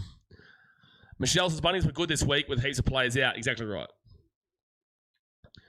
Guys, if Manly don't improve in the second half, then something is seriously wrong. You should always play for the shirt and the fans. They need to show some fight second half and sort the bloody defence out. Well, it's not that they're not trying. It's just that, unfortunately, this Manly team is, with all due respect... Oh, Lehigh's knocked the ball on. Oh, Grant Atkins, you're dreaming. I need to see this again to see if he's correct here. I thought this was just they're going to challenge this. This is just a knock on, Grant Atkins. Get a grip, Grant Atkins. What are you talking about, Grant? You are off your head. Nobody saw that as a strip there. That was a blatant knock on from Lehigh Wade. Good on your Sharks for challenging this, because this is as blatant a knock on as you could possibly ever see. That is crazy that Grant Atkins has called that originally as a strip. That is as blatant a knock on from Lehigh Wade as you're ever going to see. I really hope you're not about to call Sharks offside here, considering last week's game with Manly receiving a try for an offside call. They're going to come back and call this offside against the Sharks. Yeah, you're out of control. You're telling me last week you give that try to the Titans. You give that try to the Manly Seagulls against the Titans last week, when he was more offside than what we've just seen there. He was more offside than what we've just seen there. They call this as an offside, but they called this offside, but they didn't call last week offside. The officials are out of control, bro. Their officials out of control, because this isn't offside. I don't care about that. What I care about is the consistency. And the consistency is that this is offside, and so was last week's offside, which the NRL apologised for. Fuck your apology. I want you to be consistent, because otherwise you will ruin games. You need to call it consistently. You've called this correct here, but how was last week not called as an offside if this has been called correctly here? How was last week not called when he was more offside than what we just saw from the Cronulla Sharks? It's outrageous, bro, and that's what pisses me off. And the thing is, the Titans still won that game, but you've still got to hold the refs accountable for calls like that, and then the inconsistent calls that now goes in favour of Manly this week. So that you're telling me they got the favourable call last week where they were able to score a try off of them being offside, and then the following week we see the NRL call the Sharks offside against Manly. Because also, mind you, it would have been a knock-on up the other end of the field. But they're going to call an offside against the Sharks, which benefits Manly. So in 2 straight weeks, they've benefited from this call on the opposite side. And it takes me back to when the Titans played the Eels and the Titans played the Dolphins, where the Titans got penalised against the Will Candy's away here. Will Candy taking out a 30 on first tackle. The Titans played the Dolphins. This was about 3-4 years ago now. And the Titans were penalised for being offside on the field goal block of Jermaine Asako. They got a 2 in extra time and won the game. The following week, the Parramatta Eels down in Combank did the exact same thing twice on Tanner Boyd, and they didn't call a penalty, and Parramatta proceeded to kick a field goal and win the game. We would have won the game with Tanner Boyd sliding the penalty, and also one of them that was blocked was on target for a field goal. They didn't call anything. In 2 consecutive weeks, we were on the dud end of opposite calls that impact each other, right? So it's just crazy, and that's why I flip out about official calls like that, because again, and they don't call... Did they call this as a high tackle against Josh Felitti? Yeah, it is a penalty for the Sharks, I was going to say. That's clearly a high tackle. Consistency is such an issue in this game. That's why you flip out. That's why you flip out. They still keep their challenge. It is completely irregardless of the problem, Jason. Don't take the accountability away from it, because that's not the point. The point has nothing to do with whether they keep it or it's unsuccessful. I was going to ask how the officiating been for this match. I don't think I need to now. Officiating's been fine overall. There's a forward pass for Teague Wilton scoring a try before in the early part of this game. But officiating hasn't been awful. It's just that. And again, that's the right call. I'm getting angry about last week not being called offside, but this week being called offside. And it's not even about that. The officiating was correct to call it offside just then. That's not what we're getting angry about. So it's 4 tackling out the Sharks, 10 metres away from the Manly line. 4 minutes into the second half. Blake Brayley. I actually need to emphasise this. Oh, that's an easy Mulatalo try. 34-6 with the kit to come. Easy. Nico Hines, great pass. I need to really emphasise this. Because otherwise people will think, oh, it's a badly refereed game. That was the correct call they just made just then. That was the correct call. I'm getting angry that last week it was the incorrect call, which they officially apologised for the millionth time against the Titans, and yet it was more offside than that. I'm getting annoyed at previously, not for that call, because that call was correct. I just want to really emphasize that, because I'm not criticizing the referees for that call. And I'm saying it's ridiculous they keep the challenge. Well, not really, because at the end of the day, they're challenging the strip, whilst the call is going to come back for something that nobody was picking up. Like the referee didn't pick it up, and the Sharks didn't pick it up, and Manly didn't pick it up. So ultimately, the challenge is they didn't even need to get to the point of where the knock-on happens, or the strip happens, because it was found that earlier on there was another indiscretion, which again was the correct call. Not the problem with what I'm talking about, though. Laurie says, yeah, it makes you wonder if refs do favourable calls too on choosing angles of tries instead of showing all angles, like you said. Again, the Manly try before I'm okay with, but I still know that they deliberately didn't show us the angle from the corner post, which they do have. Guys, oh my gosh, imagine if the Manly try was chalked off, which arguably could have been. This is a thrashing. This is a thrashing right now, 34-6, and Nicho Hynes goes to the conversion from the left wing, and he will continue. Oh, no! He's got it! He's still on. How many goals in a row is this? How many goals in a row is this from Nicho Hynes?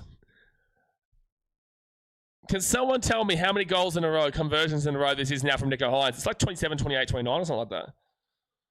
23 in a row. I feel like it's more, isn't it?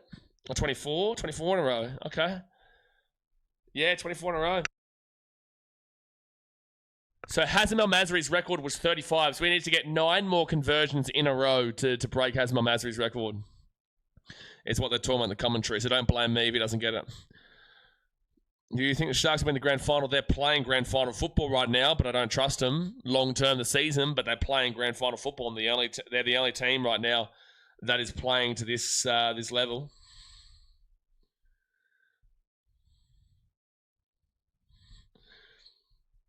And Sharks now get dragged back into the 15 on second tackle. What is Manly's biggest ever loss? Oh, you'll get something in like the 80s. No, maybe not the 80s. I'm very good in the 80s. Manly's, actually, I'll Google it. 4th tackle now for the Sharks. They'll beat the 25. Don't necessarily trust this 100%, but what is Manly Sea Eagles' biggest ever loss? It'll come in like probably 70s or something. 68-6 defeat against the Cronulla Sharks in 2005. 68-6 was the score in that game against the Cronulla Sharks. That was their biggest ever loss in 2005. So Manly bring this ball now to the 25 to the 30 on first tackle. Have I ever been to America? Many times, bro. I lived in Chicago for a bit. Been to Vegas, I've been to New York, I've been to San Francisco, I've been many times to LA, I lived in Chicago, been to Vegas many times. I love America. Knob makes the son with the Chiefs. Yeah, he's a knob. Out to the right, and Nathan Brown now to the 45. He's just a money-hungry dog, man. Fun Fact says, well, the way this game is going, we could see that happen again. 68-6, surely not. Surely not. Fit tackle out the 30. Tanner Boyd would be on 100 if he was playing. Tanner Boyd was kicking. He'd be on 1 million in a row. He already is. That's going to go out for a 7-tackle set here for the Sharks, and the kicking game from Manly today has been atrocious. It's 23 not 24. Well, the commentary said 24. Commentary said 24. All right. Well, Sharkies 7-tackle set here at the 25. At the 25, and Nicho Hynes gets it out to Kailiro, and Kailiro will now be at the 35 on first tackle. Oh, Foz is starting to have a bit of a tough run at this now, isn't he? Nicho Hynes brings up the 42 on second tackle. He's 6 again, Sharks. Oh, dude. At least they scored 6 points then. That's 6 more points than another team scored. He is referring to the Tigers' Panthers game this year, folks. Out to Nicho Hynes, and Nicho Hynes will get smacked out at the 45 by Jason Saab. Oh, sorry, I forgot about the penalty goal against Newcastle. Yeah, I'm not sure. I'm just going off of what the commentary said. Third tackle now at 33, and also what people in the chat said. On the screen, it said he got 23, and then he got the kick. Okay, fair enough. Yeah, so 24. So 4 tackle now at 23.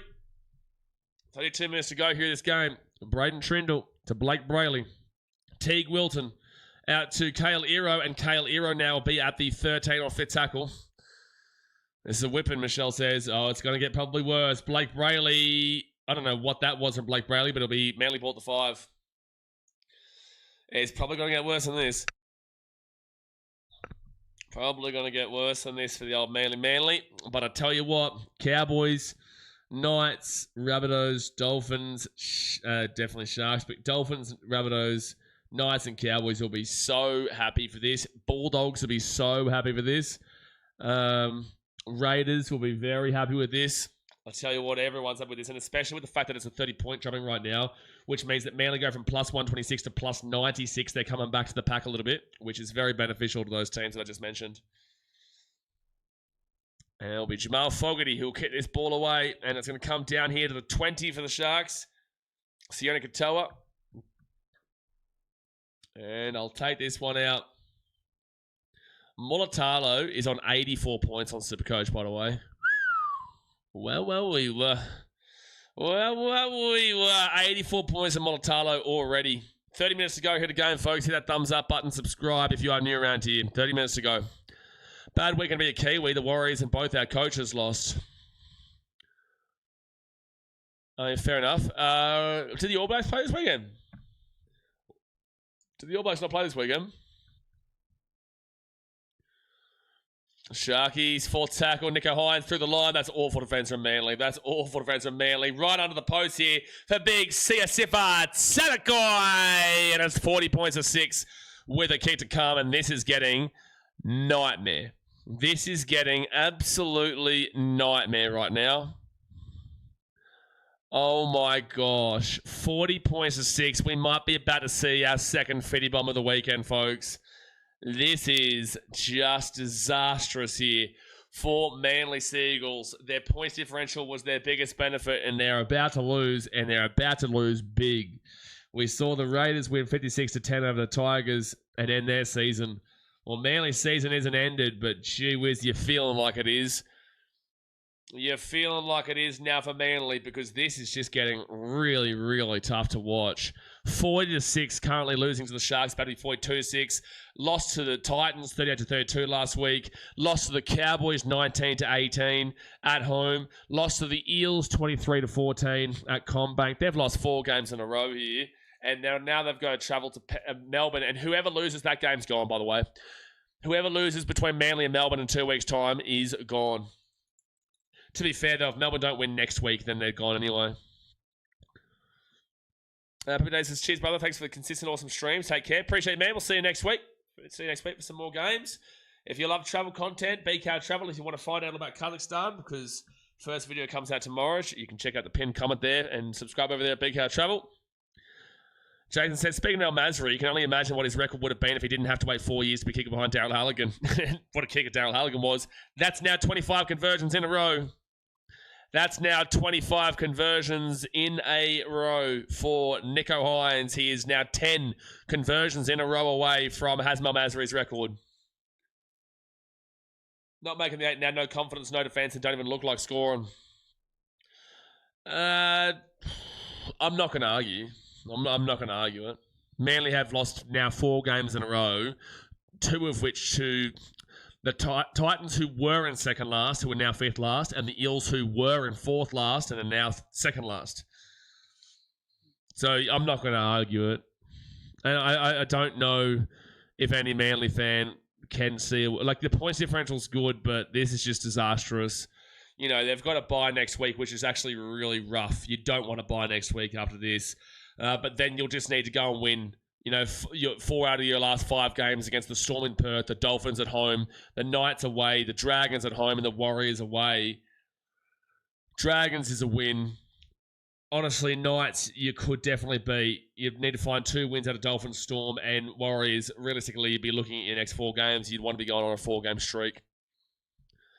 William Candy now gets his ball to the 50 on 5th tackle. It feels so weird in the Bulldogs in the top 9. Yeah, it does. It does, but they deserve it. They do deserve it. They do. But it's going to be first tackle now from Manly at the 20. Like I said, I'd cut off everyone storming down out of finals contention. Do you want me to be completely honest with you? I would realistically I would realistically cut. I think this is the top 8. And I know you'll hate to hear that. I think this is the top 8. Now, the only concern that I have is Newcastle. The only concern I have is Newcastle. But then again, Rabbitohs are a concern too. No, Knights and Rabbitohs can both drop out still. Bulldogs and Raiders could still jump over the top of Knights and Rabbitohs. But I'd be more confident the Rabbitohs make it than the Knights right now. Knights are just in a really tough predicament where they play tricky teams and they still need to win 2 games, and they're going to have a halves pairing of Fletcher Sharp and Sanders Smith, and their fullback is now Fletcher Hunt, and Dylan Brown's out for the season. Their best back row and Dylan Luke's out for the season. At least the Knights can't get the spoon. No, they are not the Dragons. The Dragons today have now officially got the spoon. Now, I want to see the Knights get into the finals. That's a 6 again for the Sharks at 20. I want to see the Knights get in the finals, but it's just really, they still need 2 wins. But at the very least as well, the teams below them still need to keep on winning. And the Bulldogs, they play the Storm this week coming up. That's going to be a huge game, massive game for both those teams. Bulldogs could see themselves in the 8 by the end of that. Mathematically... Oh, 1 second. Right inside. Sharks are away. Sharks are away. Sharks are away. Sharks are away. Back on the inside. Oh, intercept by Takuola. Otherwise, that was going to be just another try. Easy try. Mathematically speaking. Yeah, okay. No. Like, I wouldn't, mathematically speaking, the Storm... No, mathematically speaking, it's Broncos are down. Storm can still technically make it. They just need to win 5 out of their remaining 5 games. But... Like, well, actually, no. They only need to win 4 out of the remaining 5 games. So, no, some aren't mathematically out. But they still need things to go their favour, points differential-wise. Shows the players as the Sharks actually playing good footy for multiple weeks, and Hines in good form. It's beautiful. Everyone's in good form for Cronulla. Nico Hines in great form. Moltalo in fantastic form. Manly have lost the ball. Sharks ball at the 35, but it'll be classed as a knock-on here against the Sharks.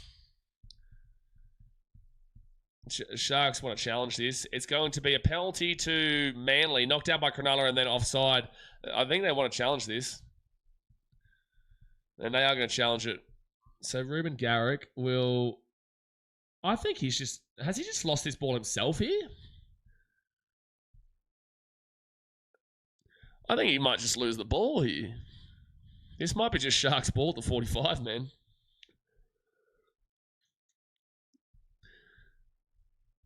Garrick. Oh, no, Nico does touch it. Nico does touch it. So it will be a knock-on here from the Sharks. Lost challenge. 9-0 line breaks. That's crazy, Jason. 42 points to 6. We are going to see a 50 bomb here. Their biggest loss was 68-6 to the Sharks too. Yeah, I said this just before.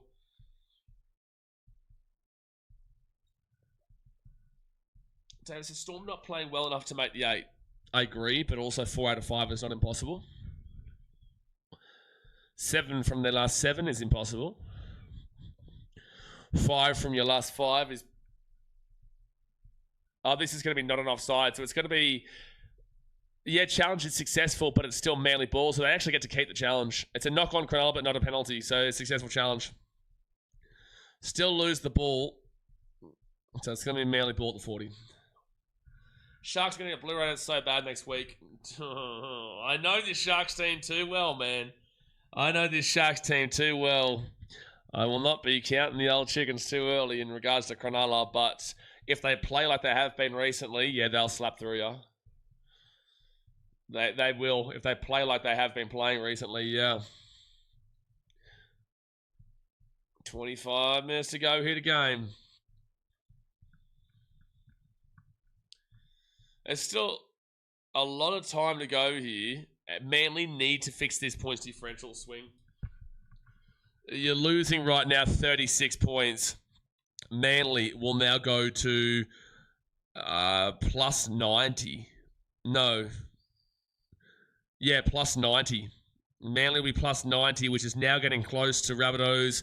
It's close to going behind the Dolphins. Oh, Manly nearly got away there. Ethan Bollamore at the 38. Now, Jake Simkin. He'll bring it out to the 25 on... Oh, he's going over the sideline. No, he's not. 4 tackle. 4 tackle. And now Manly, Jamal Fogarty. And Manly, they will be at the 30 on fit tackle. Jeez, however, Peru, it is a blood bin. Manly fans probably leave early. No, look, you look at the crowd. There has been some people who have left early. Molatalo can't get the offer away. Braden Trindle should have been watching. And it'll be Kale Iro. Iro with a good run out to the 20 on second tackle. They're going to have to get this blood bin for Hohepa Peru. 100%. 100%.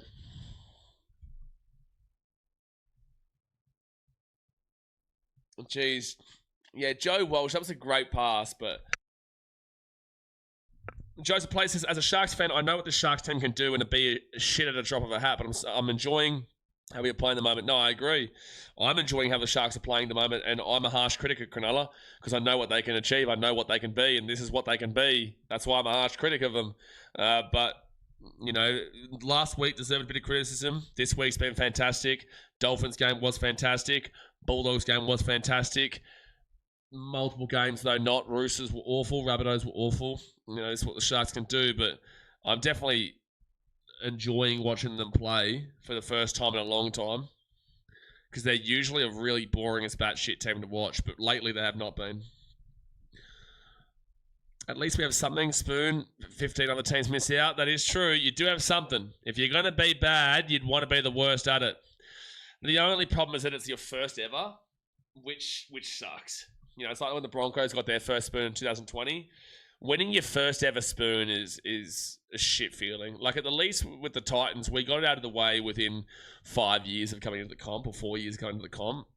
So it's like we hadn't built it up. But, like, if we had have gone through, you know, 20, 30, 40, 50 years without winning a spoon, they're getting it, it would have sucked. Like the Broncos in 2020, they got annihilated for getting that spoon. They got annihilated for getting that spoon.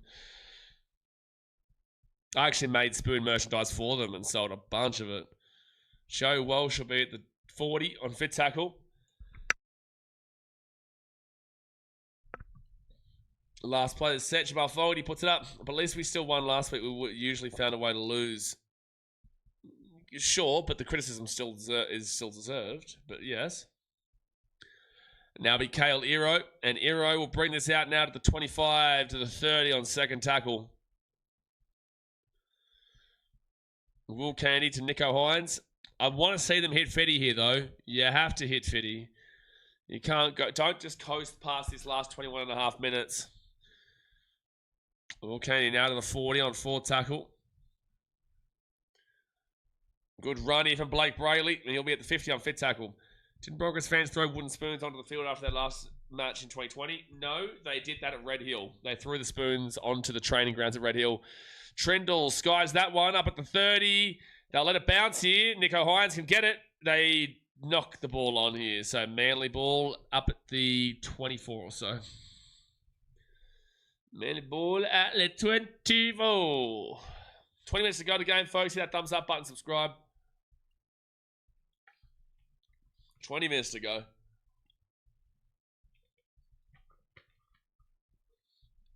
And now it'll be first tackle for Manly at the 28. Look at the momentum tracker. It's just been all Sharks the whole game. I think that's even silly to have Manly as the beginning part of this game with the momentum. I think that's even silly.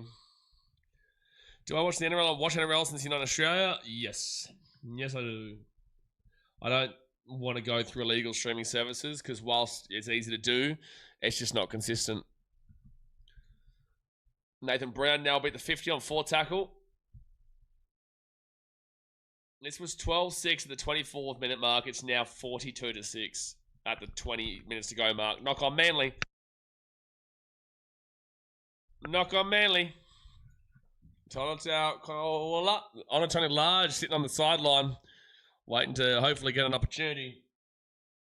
Hopefully get a crack of Mundos here.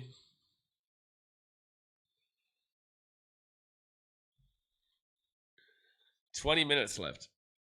The worst part is Manly's home ground. Nah, I actually don't mind Brookvale. The older I've gotten, the more I've actually respected and appreciated Brookvale. The older I've gotten, the less I've actually appreciated Sharky Park. I used to love Shark Park. I think it's gone completely tits up. Whilst Manly, Brookvale, I've actually I've actually I like Brookvale far more nowadays. I never used to be a big fan of it. I'm not a massive fan of Canberra, GIO Stadium. Not a huge fan. Campbelltown is just not great. Leichhardt's okay. You know, Tigers fans will sell you a dream, but, Leichhardt's okay. Nico Hines. Sunday afternoon at Leichhardt's pretty fun. Mulatalo, quick passing, goes over the sideline. Manly ball at 28. Penrith Stadium was not great. It wasn't spectacular. Combank's a good stadium. Allianz a good stadium. Seabus a good stadium. Suncorp's the best stadium. North Queensland's a nice stadium, but it's just so hot up there. Mount Smart, I loved it. I loved Mount Smart. Where else? Amy Park's pretty good. Amy Park's really good. Have I missed anybody? Cogger's not great. Wollongong's beautiful. Not the best stadium, but it's a beautiful stadium. Not the best atmosphere is what I should say, but it's a beautiful stadium. Who else am I missing? A core sucks, man. Don't even start me on the core. McDonald's Jones. I don't mind McDonald's Jones. I don't think it's the best, but I do think it's pretty cool. I love the fresh feeling of Newcastle. Newcastle's a really nice place, and it's really fresh feeling there. I really, if I want to go on a health kick, I go to Newcastle. There's a lot of really good health stores there and beautiful beaches and nice place and a lot quieter. Knock on Manly. This is just awful. Sharks will get the ball at the 40. The McDonald's Jones Stadium is okay. No, I don't think it's the best stadium in the league by any stretch of the imagination. But it's decent. It's decent. Combank's good. Stadium in Christchurch, I believe, was amazing. Yeah, but that's a brand new stadium. I haven't been there yet. Amy Park's the best stadium? No way. No way is Amy Park the best stadium. It's a good stadium, but it's not the best stadium. No way. Jason says, that's nothing. At Para, if they won their first grand final, they burned the stadium down. Oh, that's good old Para. Seabus my favourite. Michelle says, look, Seabus is great. I would speak from bias. I think Suncorp is the best, but Seabus is super underrated because people haven't been to Seabus and will have an opinion on Seabus because of it being at the Gold Coast Titans as a club. They will take their opinion of the club and put it onto the stadium. The stadium's actually really good. It's a really cool stadium. The atmosphere is really good when it's pumping inside there. It's built deliberately for that atmosphere to be contained really well with the curvature. 1 second, third tackle, they kick the ball on the top. I don't know what the Sharks are doing there. It's actually going to end up being probably a 7-tackle set. He sacrificed himself and he'll be taken down here at the 1 on first tackle. No, Seabus is really good, but people just haven't been there. They just associate the club with it rather than, the actual stadium itself. What about Bluebet Stadium? Well, I just said Penrith Stadium. I didn't really like it. I didn't think it was amazing, and that's why they're redoing it. That's why they're redoing it. So they go out to the right-hand side of Josh Felitti. Haven't been impressed by Josh Felitti. It's funny because I actually was speaking to Guru a few years ago, Nathan from Rugby League Guru, and I said, what are your thoughts on Josh Felitti? And he said he didn't really rate him. I said, okay, well, that'll be interesting to see how he pans out. And this was when he was at the Tigers. It hasn't really turned out so far for mine. Not been a massive old believer in the old Josh Felitti. View-wise for me is Win Stadium. View-wise, of course, I'm a beach boy. I'm from the Gold Coast. Of course, I'm going to side with you here and say view-wise, Win Wollongong Stadium is the best, aesthetically wise. The best stadium is Suncorp, though. There's no two ways about it. If you've been to all the stadiums, I've been to all the stadiums. If you've been to all the stadiums, Suncorp is by far the best stadium. Third tackle at the 40, but Wollongong would be the most aesthetically pleasing stadium. Freezing as shit, though, during winter. They go to the right-hand side because it's right on the ocean, obviously. William Candy's going to take this ball to the 25 now, fourth tackle. Seabus Stadium is probably a top 5 in my mind. Yeah, it has to come top 5. 100%. For people who have gone to it, they get it. So Sharkies at the 13. They go to the left-hand side of Trindle. Trindle kicks his ball through. Try time for the Sharkies. What's Lee Hubble doing there? Kale Hero will score. Kale Hero. It is 46 points to 6 with a kid to come. 46 points to 6 with a kid to come. The Sharkies are going to be... Well, let's see if Cronulla can get the conversion. But Kale Hero puts it down. Liam Water not good enough there. Are you going to be live for the Tigers and Roosters NRLW game tonight? Nah, man. No, I can't be consistent with NRLW. I would love to do the NRLW, guys, but I can't. You should be following me on Instagram. Follow me on Instagram, BKRsport, because I posted about this last night with the Titans women's women yesterday, and they're doing really well this season. I would love to do the women's games, but I just can't because they're on during the NRL. Like, for example, is there a game on right now, actually? Is there a game on right now, or was it already today? No, it was early today with the Broncos against the Knights. Yeah, it's just like yesterday, I got 3 games, and the Sharks Raiders was on before the games, but then Dragons, Bulldogs, Titans, Cowboys were both on during, NRL games, and I'm consistent, and I can't be inconsistent with NRLW for mine. So I'll be able to do the semi-final, I'll be able to do the final, but no one was there.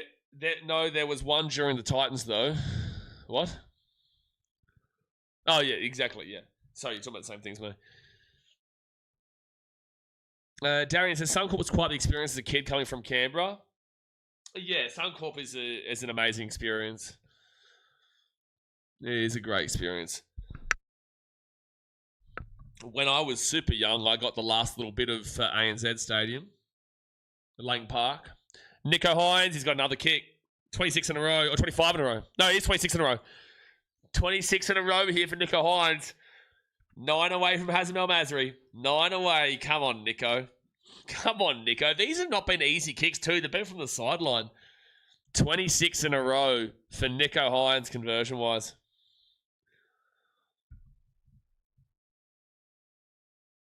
$13 minutes to go. Owen G. Brisbane says, Suncorp was the best stadium because I live 4 minutes away from Suncorp. It's the most annoying on game day.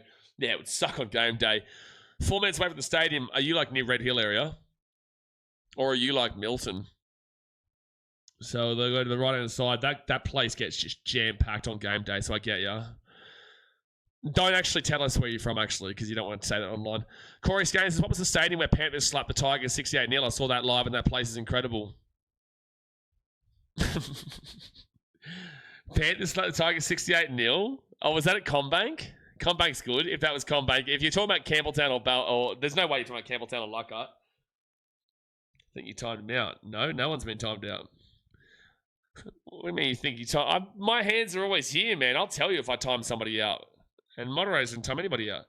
Seb says, which Manly defender was trying to put that ball out when the try was scored? It was absolutely awful effort. Lee Hopewade, who's playing fullback today because Tom Tavoyevich is out injured.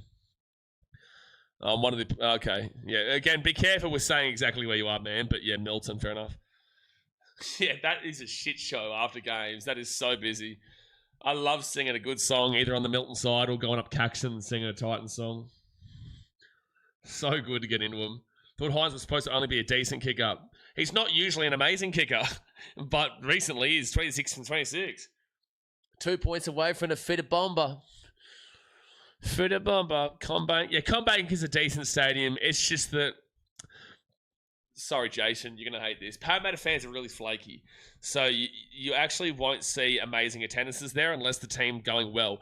And with Penrith, it's hard because Penrith, it's not actually their home stadium, but they're playing there as their home stadium because they're rebuilding their stadium in Penrith. And Penrith is a good half an hour, 40 minutes away, whatever. You guys can correct me if I'm wrong. But Penrith is like a good 30, 40 minutes away from Parramatta. So you're not seeing all their home fans get out to the game for every home game. So CommBank is amazing when the Eels are going well because you've got sold-out stadiums. But when it's not sold-out stadium, it's shit-outs because the atmosphere you're hearing, here's a little bit of a news flash, people who don't know this. The atmosphere you're hearing is actually predominantly crowd noises coming from the speaker system. Left-hand side, they're away here, no forward pass. Forward pass for the Sharkies. 10 minutes to go to game here, folks. Hit that thumbs up button, subscribe if you're new around here. 10 minutes to go, it's 48-6 for the Sharks.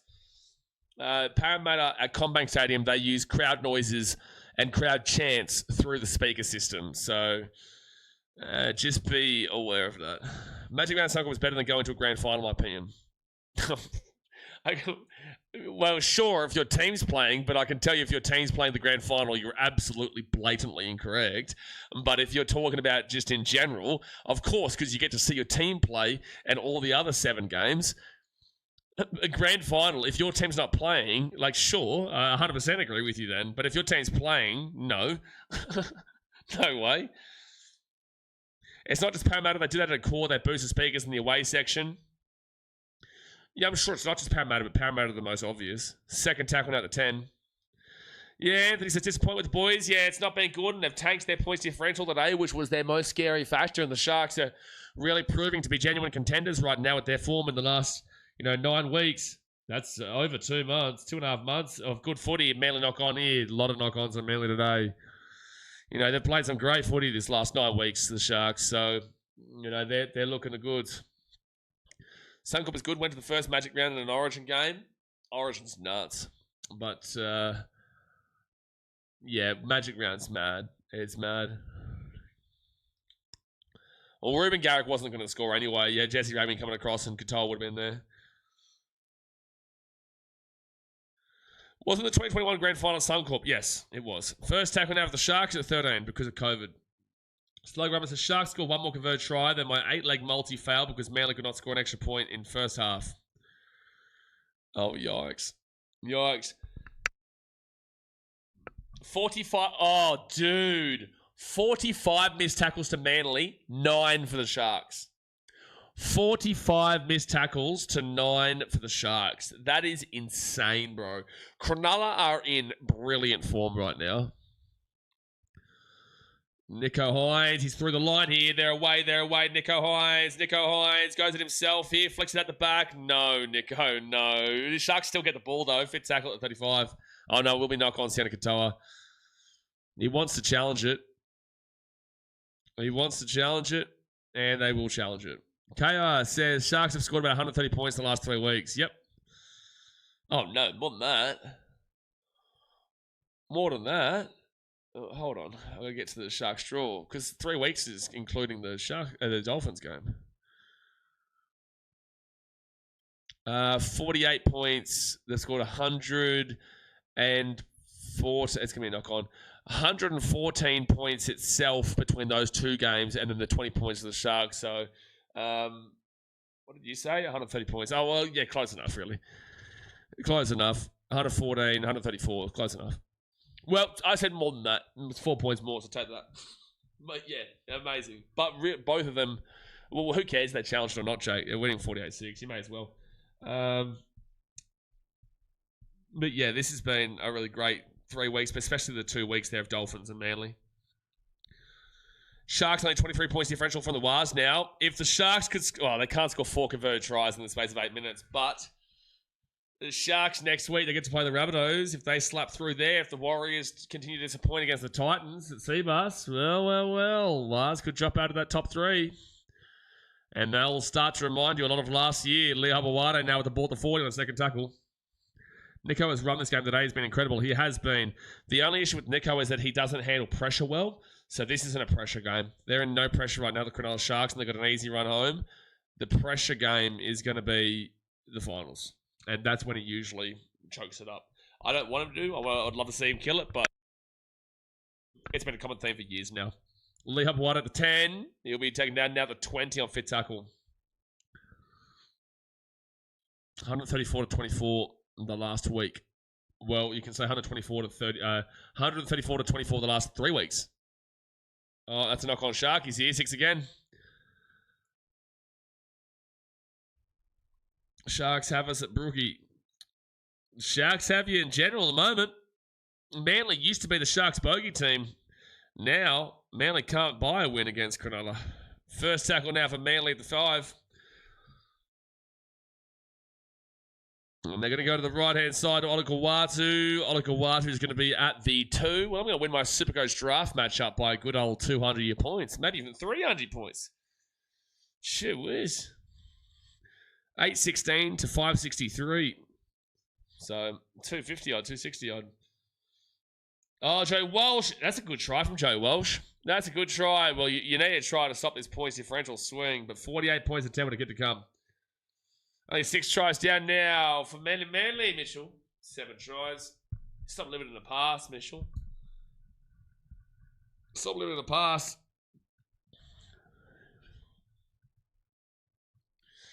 Oh, no, you reacted to that early. Mitchell.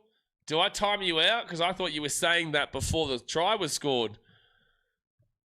No, 6, because 6 tries would be 36. I commented in reply to you, thinking that was beforehand. But if I do 6 tries, that's 20, 30, 40, 46. No, it is 7. You commented that early, Mitchell. I'm going to let the chat decide if I time you out. The chat can decide if I time out for 5 minutes, because he did comment early. Anthony says, every Sharks beat us in Perth last year. Yep. Michelle says, I'm tipping Bunnies next week. We'll show these Sharkies. Oh, good luck. Jake says, time out. Of course you'd say that. Joe Welsh, well done, lad. Good try. Time out. Everyone is human. Everyone is the same. Yeah, exactly right, Mitchell. You're done. You're done. You're gone. We'll see in 5 minutes there, Mitchell. I'm sure he was typing something at that point too, and he now can't type it because I've just timed him out before he got his comment down. 5 minutes to go here at a game of the weekend. 48-20 to the Sharkies. Don't forget, guys, if you haven't already, go subscribe to BKR Travel over in the pinned comment. First video from Kazakhstan out tomorrow. And then follow us on Instagram, BKRsport, because you will see my crazy post from today for the Titans win. But 5 minutes to go here.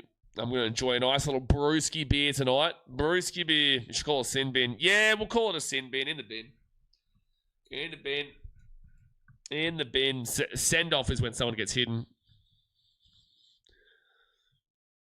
Cause it says Titans win the comp. Well, look, this is obvious, Cause you know, you know what? It annoys me, Cause it annoys me you've said that because it's so painfully obvious. They've never lost a game. They're top of the table. They'll never lose a game again. And you're coming here with the Titans win the comp. We all know this. We know this. It's so painfully obvious. Every team should just forfeit this year because Titans already won. Mate, this is obvious speaking, though. This is the thing. Like, at the end of the day, you know, you're probably going to see a team like the Panthers or the Sharks or the Roosters or the Waz or, you know, a team like this holding the trophy up. But that's because we allowed them to win it. We allowed them to take it because we're too good and we're a compassionate bunch on the Gold Coast. We are sympathetic for you clubs that you can't be as good as us, so we allow you to have it, mate. You know, my gosh, this is just common knowledge, though, common sense. Just common sense. Will you ever move back to Australia? One day, ONG, but right now I'm just vibing around the world, man. Right now, just vibing in Kazakhstan. Love this place. It's a nice little place, and I'm looking forward to getting out to the mountains this week. Heading out into the mountains. It'll be cool. Into the rural mountains. I won't be even contactable on social media for 2 days on Tuesday, Wednesday. There's no internet out there. 4 tackle now for Manly at the 33. Don't you blue ballers, Sharkies. Don't you blue ballers on the feedy bomb. And Manly will take it out at the 39 for tackle. Luke says, I want to see Titans win just to see you go bonkers. Luke, I won't survive the night. I won't survive the night, mate. There's no possibility. And this is why I genuinely believe that God's looking out for me. I genuinely believe that God is looking out for me because God knows, and I've been honest here, God knows that I probably don't survive the night. So he's making sure that I live a long and fruitful life. He's making sure. And I respect and appreciate that. I'm not even blaspheming or joking. I'm not even joking here. In the last 5 games, the Sharks have beaten the Titans by 40 in all those games. That's not true. That's not true, Guy. That's not true at all. Not true at all. It's also not true because I remember being in a game in Coffs Harbour that we won. But it's not true. It's top of the table. Undefeated. Never lost a game in history. Never lost a game in history, champion. Yeah, you just got champed. You just got absolutely champed. Ruben Garrick taken down here at the 40 on first tackle. Just check the Sharks winning games. They might win every single one of them, to be honest. Rachel said this. It's not beneficial to them because they're all easier matchups. They're all easy matchups. What would you do if Titans made the grand final you're overseas? I would never miss a grand final. I probably wouldn't even ever miss a Titans finals game. No matter where I am, I always get back. Anthony says, I'm in Philippines and it's hard to watch the NRL. Yeah, I've just been in Vietnam for a couple months and I'm in Kazakhstan right now. I watch it on watchnrl.com, man, but it does obviously cost you $40 a month. But it makes sense to me. I stream every single game here on the channel. Every single one. Have not missed a single game in 2026, and we will not miss a game for 2026. Lee Habawade kicks his ball through. 7 tackle set coming up here for the Sharks. Hold on. They're going to check this to see if there's a professional foul. Titans have been sympathetic for 19 years. Exactly right, Logan. You're starting to get it. You're starting to get it, mate. You're starting to get it. Balls are getting blue by the minute. Sharkies, they're giving us a blue ball feeder bomb. At least the Raiders gave us something this week. Oh, I think that's a diver from Leo Wide. Hold on. What's Will Kennedy going to do here? Shoulder to shoulder allowed, though. What? Well, how can you say it's not shoulder to shoulder? Sure, whatever. Whatever. Ball's always going dead. It's not a professional foul, not a penalty try. It'll just be a penalty to Manly. Like, he is shoulder to shoulder, whatever.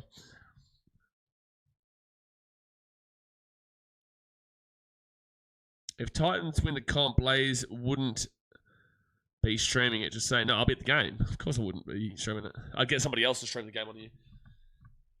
I would get somebody else to stream whilst I was at the game.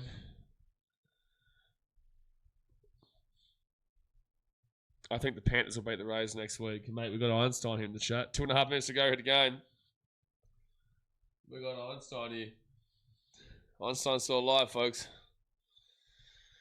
Oh, bro, I'm going to enjoy a rest tonight, that's for sure. I'm going to enjoy a rest tonight.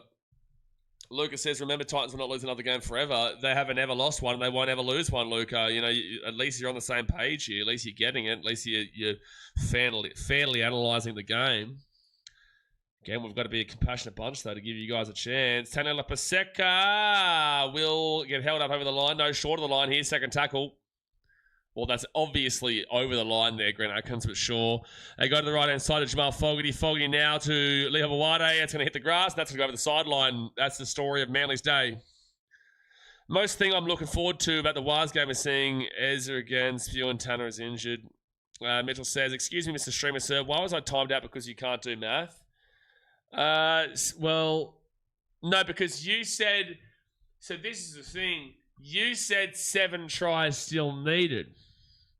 And then I ran off your comment saying 6 tries needed now, but then it was actually 6 it was actually... Listen, you've been timed out, and that's final. Minute and a half to go here in the game on first tackle for the Sharks. And Cameron McInnes is going to get this ball into the 30. Just take the sin bin, Mitchell, and come back stronger. How about that one? How about that one? Kaya says, Sharks siege mode coming. Also, Mitchell, don't blame me. Don't blame me. I asked the chat. I was being sympathetic to you. I'm a compassionate man like a Titans fan. I asked the chat and they all came for your throat. You know? They all came for your throat. See that smell? You don't see Jack, mate. I'm behind the microphone right now. How can you see? You're now lying. Blame the people, man. Blame the people in the chat. They're the one. Oh, here's a 50 bomb potential. Oh, for fuck me, Dree, buddy Billy Burns. He tried to chip over the top and he knocked it on. Bugger Blaze got the call wrong. Did not get the call wrong. That's why I knew that Mitchell was right. I just asked the chat and the chat got it wrong, so it's your guys' fault. Enjoy the mountains, mate. See you next week, buddy. Stay safe, everyone. Big love from London. Get around your Gary. Get the umbrellas out. That doesn't do it, me. Jake definitely was the ringleader. He was. He was the circus ringleader, as he usually is. Gee, thanks, Sharks. Blue ball and some more, why don't you? Just a massive blue ball. Just an absolutely massive, massive blue ball here from Cronulla. Manly. They'll pass the ball out to the right. Jamal Fogarty to Olakawatu, then to Josh Folletti. And Josh Folletti, he'll just walk this ball into the line. And that, my friends, is the game. 48 points to 12 to the Sharkies. They give us the old blue ball kingdoms. A massive old blue ball there from the Sharkies on the old Fetty Bomber. But, look, big day. Sharks with a huge win. They will stay in 4th position. They will win by... they will end up winning this game by 38 points a Mundos. No, 36 points a Mundos. What is it? 22, 32, 42. Yeah, 36 points. Which means now the Sharks will be equal with the Warriors and they'll be on plus 161, which is only 29 points now behind the New Zealand Warriors. So they have a chance to go. They're getting very close to getting above the Wires, even on points, but points differential is now coming back in the Sharkies' favour. So huge couple of ways for the Sharkies.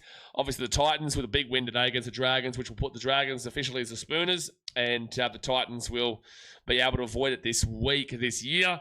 Now next week, guys, the games are Cowboys versus the Roosters on Thursday. Big game there. Dragons versus Dolphins Friday. Yikes. Storm versus Bulldogs. Big game on Friday night. Titans Warriors. Big game for the Warriors. Panthers Raiders. Massive game, that one. Broncos Knights. Not a big game anymore. Sharks Rabbitohs. Huge game. And then the Tigers and Eels will finish it off. And if we survive Tigers Eels, we can survive anything. We can survive Hiroshima 2.0 if we can get past Tigers versus the Eels, because that is just a nightmare matchup to look at, man. What the shit? Tigers versus Eels to finish off next week's round is actually nuts, mate. You're telling me we're going to watch 7 games and finish it all off with Tigers versus the Eels? Oh my gosh. And then obviously the final, the bye is the Manly Seagulls, and they need to retinker because they need to come back, and they need to really find a way to come back hard. But anyway, guys, I'm jumping off for now. I'll see you on Thursday. Obviously, go subscribe to Breakout Travel, where you'll see a video tomorrow from Kazakhstan. Hit that thumbs up button, subscribe if you're new around here. Appreciate you guys as always, and I'll see you then. Thanks for watching. Catch you later. See ya.